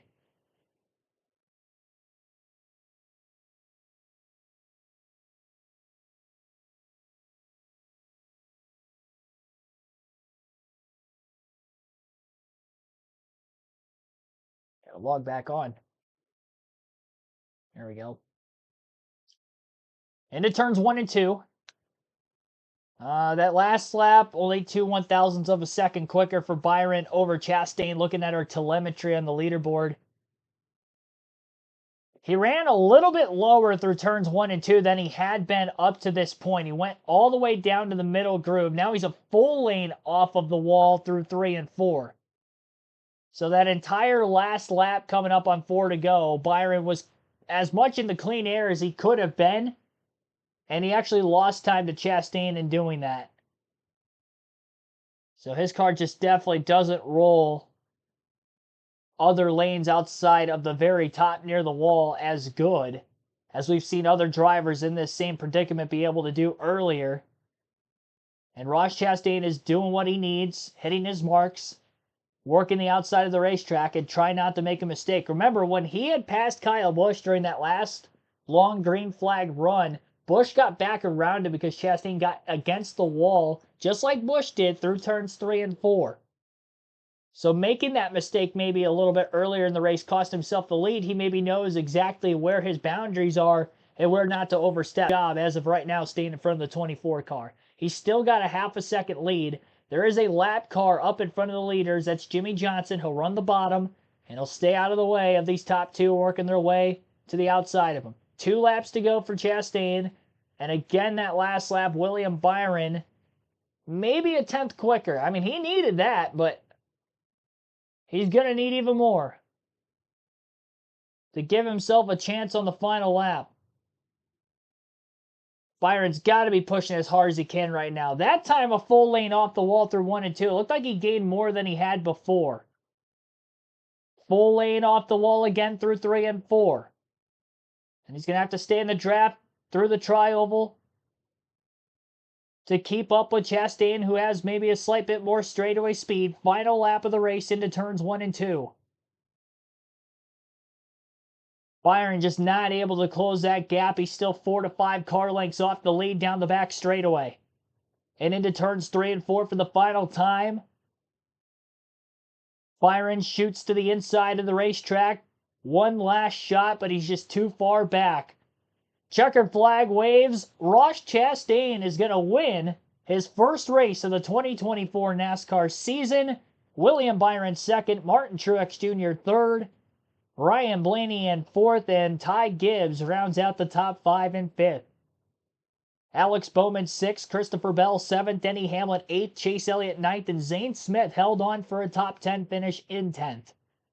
11th for Chris Buescher, Austin Dillon in 12th, Daniel Suarez 13th, Joey Logano 14th, Corey LaJoie 15th, 16th for Ryan Preece, Bubba Wallace 17th, Noah Gragson 18th, Kyle Busch 19th, and Daniel Hemrick 20th. 21st, Ty Dillon. 22nd, Brad Keselowski, Harrison Burton 23rd, Chase Briscoe 24th, Tyler Reddick 25th, Kyle Larson 26th, Todd Gilliland 27th, Ricky Stenhouse Jr. 28th, Michael McDowell 29th, and John Nemechek 30th. Kaz Grala 31st, Carson Hocevar 32nd was the last car to finish on the lead lap. Justin Haley a lap down in 33rd. Austin Cindric 4 laps down in 34th, 4 laps down for Eric Jones in 35th. 36th for Jimmy Johnson, 10 laps down. 2 DNFs today. JJ Yaley, who ended up DNFing in stage 2 with a mechanical issue. And Josh Berry on the opening lap of the race caught up in that incident, the only driver to crash out of the race. I'll count the different leaders and the lead changes when we get to the post-race interview side of things, because there was a bunch of both. At the time when Busch was leading earlier, they were tied for the most different leaders in the race, and I don't know if that counted the 19 being out in front at any time before that. So it may be a new track record for the most different drivers to lead a lap. Chastain going to be burning it down on the front stretch here at the Kansas Speedway. First win at the racetrack, and again, his 5th career win in the NASCAR Cup Series. He's had 2 apiece each of the last 2 seasons, but this is his first late in the year in 2024. Second non-playoff driver to win a Cup Series playoff race through these first 4. So no driver today will lock themselves into the round of 8 of the playoffs with this win. Little Polish victory lap on the front stretch here for the driver, the number 1. Had the right strategy in the final stage.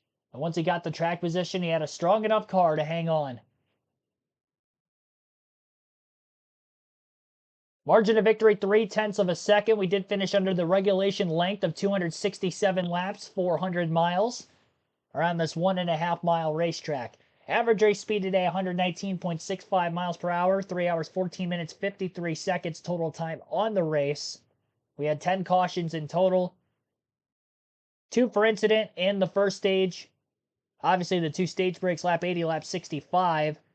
Stage 2, we had 4 yellows and only 2 cautions for incident in stage 3.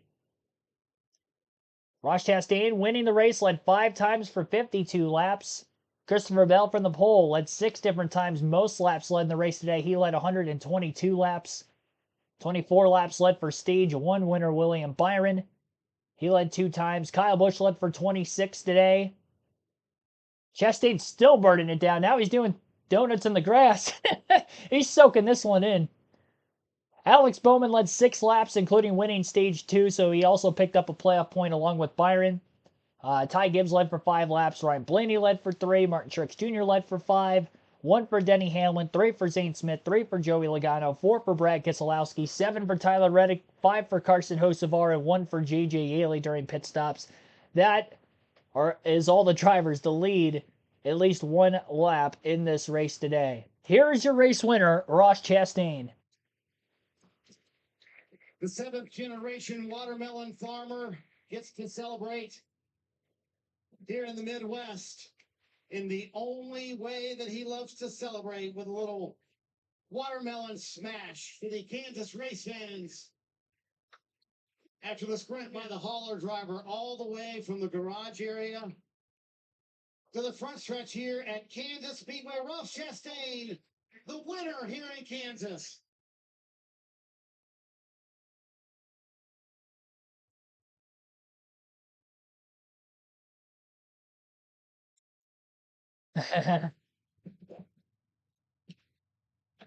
Crowd loves him. Didn't make the playoffs, but they showed up in the playoffs. Last year, they won the championship race at Phoenix, not part of the playoffs, but they kick off the round of 12 for the playoff drivers as a non-playoff participant, but get it to victory lane. What is it about this race team and the propensity to be able to win these big playoff races, Ross? What do you mean? What's the big deal? We won. No, it's a huge deal, Marty. I am going to take down my consumption just a little bit, but for us on this one team, that's what cup racing's all about. It's what Justin. I forgot he shaved a couple weeks ago. Trackhouse with Pitbull to fund into NASCAR with Trackhouse to do stuff like this to disrupt. And look, there's been times this year where we couldn't have disrupted the minnow pond outside of Darlington, let alone a cup race. It's hard. It's really tough. So, to come and do this day, there's times where I didn't think after practice and qualifying we had what it took. I thought we've been way stronger here in the past, and it didn't feel great all day. But our Kubota Chevy, it was better as the rubber went down, and the adjustments were great. I do have to say I got quite the bill piling up at Kubota, so this is definitely going to help go to paying that off. I got some new M6s headed down to the farm, and I've also been on Jim Campbell and everybody at GM for one of the Silverado EVs, so I think I get front of the line now on that. But to win this today is for that process I talked about at Nashville last year. We haven't left. We haven't went away. Nobody's slowed us down other than ourselves. And today we were the fastest car. He talked about being a playoff disruptor. He was certainly that today. Leave Ross Chastain wins here at the Kansas Speedway. Congrats. Huge effort, great drive, and great celebration. Ross Chastain upsetting the playoff field here this weekend in the round of 12 opener at the Kansas Speedway. Again, margin of victory, 0.3 of a second. We ended up having 15 drivers lead at least one lap in the race, 30 lead changes total, and 32, I believe, on the lead lap. Yep, 32 cars finished on the lead lap in today's race as well. We'll get more post-race interviews, and we'll take a look at the point standings when that graphic comes up on the USA Network broadcast, assuming it does. They have gone past the scheduled airtime with this race having as many cautions as it did, especially through Stage 2 into the late going to the race. But we ended things on a longer green flag run, 20 laps. Got to see this play out naturally, and Ross Chastain gets the win. Take a look at the Fantasy League while they're under a full-screen commercial break as of right now. You can join our Fantasy League on the NASCAR mobile app or the NASCAR.com website. As you see on screen, there's a quick link section top of the website, and then on the app, there'll be 3 bars on the top left-hand corner. You click either one of those, there'll be a Fantasy Live tab, and you'll click on that. You got a chance to win 2 tickets to any NASCAR race of your choosing the following season if you win our league championship for both the regular season and or the playoffs. And for this playoffs, we are having 2 winners, so if you finish first or second, you will win that grand prize. One time only that we will be doing that. As far as my team went, I had William Byron on my team, who had the most points, I believe, of any driver today. Most stage points finished second. Christopher Bell had a pretty good points day. Denny Hamlin. Tyler Reddick did not have a good points day. He did beat Larson by 1, who was in my garage, though. And Ty Gibbs had a solid points day as well. A lot of stage points, finished top 5. Head-to-head battle. Had Larson ahead of Hamlin. Failed on that pick. Failed on the Bell over Byron pick. And then looks like the only one I did get was Blaney over Logano, because Reddick did not beat Elliott as well. So only 10 points for me. We'll look at our live race results here as I try to pause the screen while they have the playoff shot up there. It looks like I won. Tie for the win, I should say. Me and Frank T26 each scoring 192 points, tying for the win this weekend. EC23 with 191 points, finishing in third. The Plow V3 in fourth with 179. And Troy the Great rounds out our top 5 with 176 points. So nice to see that we have co-winners here. Frank T26 and myself winning Kansas Speedway for the Fantasy League this weekend. I'll get the finishing order back up on the screen. While I do that, we'll talk about the point standings leaving this race at the Kansas Speedway today. As William Byron. Oh, I can't get back into it.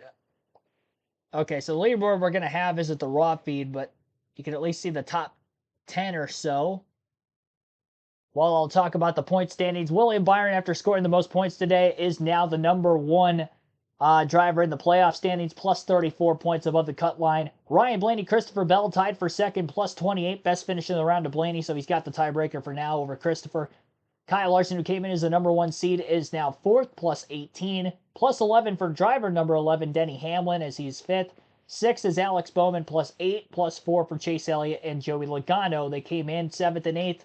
On the leaderboard, they'll lead Kansas seventh and eighth as well. Their deficits, or I should say their gap over the cut line has shrunk a bit. Tyler Reddick, minus 4 points, first driver out on Logano and Elliott. Bigger points gap back to Suarez, who didn't get any stage points today and finished outside the top 10. He's minus 14 points. Same for Chase Briscoe, who finishes at outside the top 10 and no stage points, as he is 11th. He's minus 25, and Austin Cindric minus 29 points. He did get stage points. He was 7th at the end of stage 1, then got in that wreck in stage 2, and never fully recovered after that. Finished multiple laps down outside the top 30, unfortunately. So he's minus 29 points, 12th. That is the point standings gap going into next weekend's race.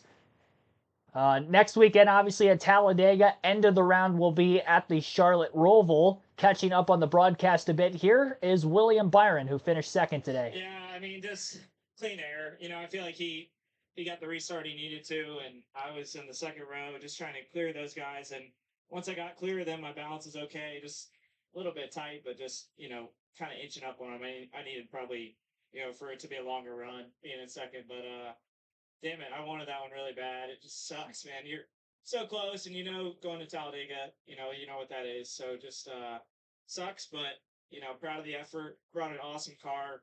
Proud of all my guys. You know, they've been working their tails off, and we've gotten a lot of BS over the summer from the outside, and just I know how good this team is, and I know what we're capable of. So this is a great day to build on. Thanks to Valvoline. Thanks to all of our partners, Raptor, Exalta, Liberty. Look forward to Talladega. You know, we're usually good there, and we'll just see how that goes. But you talk about what this team can do. You were the highest points earner today, won a stage, finished runner-up. Was this a statement to the field? Yeah, it's just what we can do. So we just we know how important these tracks are, and we're excited to keep building and just keep putting weeks together like this. You know, we got off a little bit at times during the race, but we were able to get it back, and just proud of that. We have work to do, but proud of the effort today. It was really good. Kyle Busch led 26 laps here today. You end up 19th. Kyle, what happened for 2 with the 14 car there and getting in the wall?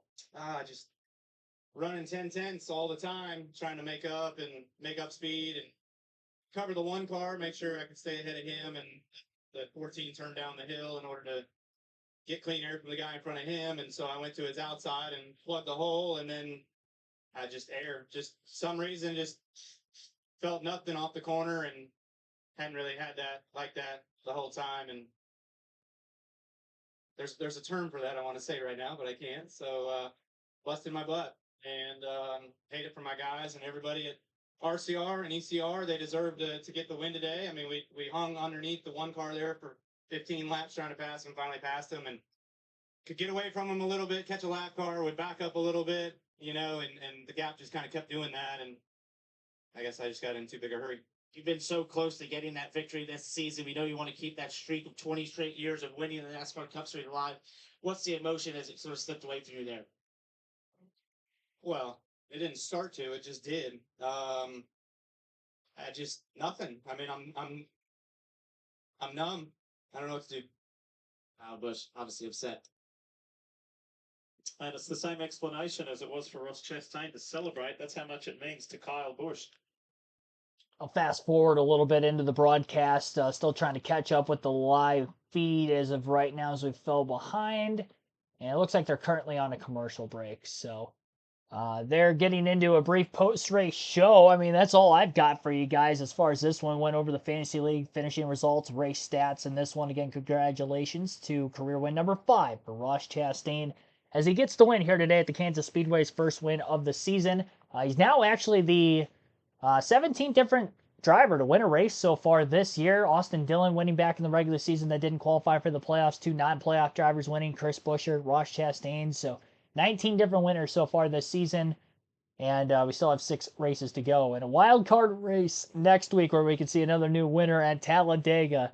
I will give you the start times for our streams next week. Truck, Xfinity, and Cup Series will be racing next weekend at Talladega as well. So pull up the schedule. Friday afternoon at 4:30 p.m. Eastern will be the next Truck Series race. That'll be the round of 8 opener for them. And that race will be 85 laps. So it's a little shorter than it used to be. It used to be 94. It's going to be 85. So 85 laps, Truck Series at Dega. Again, 4:30 p.m. Eastern. That will be taking place on Friday afternoon. And then we will have Cup Series qualifying at 1:30 p.m. Eastern on Saturday afternoon, followed by the Xfinity race at 4 p.m. Eastern. So doubleheader there again, 1:30 for Cup qualifying, Xfinity race at 4 p.m. Eastern. That will be 94 laps. So that race is also shrunk. The Xfinity race at Dega used to be 113. Now it's only 94, so 50 miles less in length. And I think the truck race is 25 miles less in length. So both those races are shortened. Full 500 miles, though, on Sunday for the running of the Yellowwood 500. And our pre-race coverage will begin at 1:30 p.m. Eastern again next Sunday. So that is the start times. 4:30 p.m. Eastern, Friday afternoon, Truck Series race. Doubleheader Saturday, Cup qualifying at 1:30 p.m. Eastern, 4 p.m. Eastern with the Xfinity race and the Cup Series race on Sunday afternoon at 1:30 p.m. Eastern. Hope to see you for that and more throughout the rest of this NASCAR season with these live commentary streams. We'll have midweek streams as well, daily channel. We'll have some NASCAR 07 content coming for you as we grind out our Truck Series season to the finish. Hope to see all of you guys back for the next action on the channel. Appreciate the super chats I got earlier, the 99-cent one, as well as the $2 one from Inside Uranus, and then Vikings 31-29 Packers. Rubbing it in my face that the Packers ended up losing by 2 points. At least it was only by 2, I guess, at the very least, because they were down 28-0 at one point. But a win is a win. Minnesota 4-0. Congrats to them. Packers back on the grind, 2-2. Maybe they need to sit Jordan Love again. Who knows? Let him get 100% healthy. Before we get out of here, here's an interview with Ryan Blaney. Had to come down pit road, but that caution there really put you guys in a great position. Take us through sort of the range of emotions in that. Yeah, I definitely caught a break there with the 8 spinning because we were short on gas, and yeah, really fast car. Fourth group Ford Mustang was really, really good, especially on the long run. I could kind of really get rolling after 15, 20 laps, and I could run the bottom of 3 and 4, which not a lot of guys could do. So that was kind of a big advantage. And at the end there, I don't know if I had enough laps, and then I think the bottom got worse. Like it cooled off a little bit. There was more grip up top, and it wasn't as beneficial. But yeah, good recovery. We've got a couple things we got to work on, but proud of the fast car. Appreciate the 12 guys for sticking with it all day, and probably the best we've run here in a long time, especially with this next gen car. So proud of that, and gives us hope going on. So appreciate the effort all day. Overall, a successful day for Ryan Blaney and 12 team. And after starting from the rear of the field, Chase Elliott rebounds to finish top 10. Not only that, you did score points in stage 2. Do you feel like you guys maximized your day for what you had? No, I wouldn't say maximize, but it was, certainly a solid day, I guess. Just wish we could have gotten a few more stage points in that second stage. We were set up to get 5 or 6 and only ended up with 2, and I think that was a little bit of a underachievement moment on my part, but just, yeah, overall, really happy with our UniFirst Chevrolet. I thought our car was really good, and we were just always playing catch up. We gained a bunch of spots, and then the pit pick thing, just destroys you, and you either get blocked in or you're having to leave room for guys to jump over the wall, and it just makes for a long day. But considering yesterday and starting last and everything, it could have been a lot worse. But I'm always on the side of the fence that our car was good enough where I feel like it could have been a little bit better. So we'll, take it at this point and go to Talladega and try to get through that deal. 9th place finish for the 9 cars. What a scrap for the 9th. There you go. You got to hear from Chase Elliott, who finished 9th. Ryan Blaney, who had a top 5 run today, right as we were ending the stream. Excuse me. That, again, is going to finish this one off. Be sure to hit the like button again if you haven't done so yet. Our goal was 100. We didn't quite get there, but we'll see if we can get there well after this race and this stream is concluded. Be sure to hit the subscribe button if you haven't yet. Again, Daily NASCAR channel. I'll see you guys back better than ever tomorrow. We will have either Busch or Truck Series NASCAR 07 race. And again, hope to see you for that. Hope to see you next weekend. Live commentary. We got Talladega next week, ladies and gentlemen. Should be a fun one. This was fun this weekend. 3 great races, I thought. And hopefully we have more to come in 2024. See you guys. Have a good rest of your Sunday night.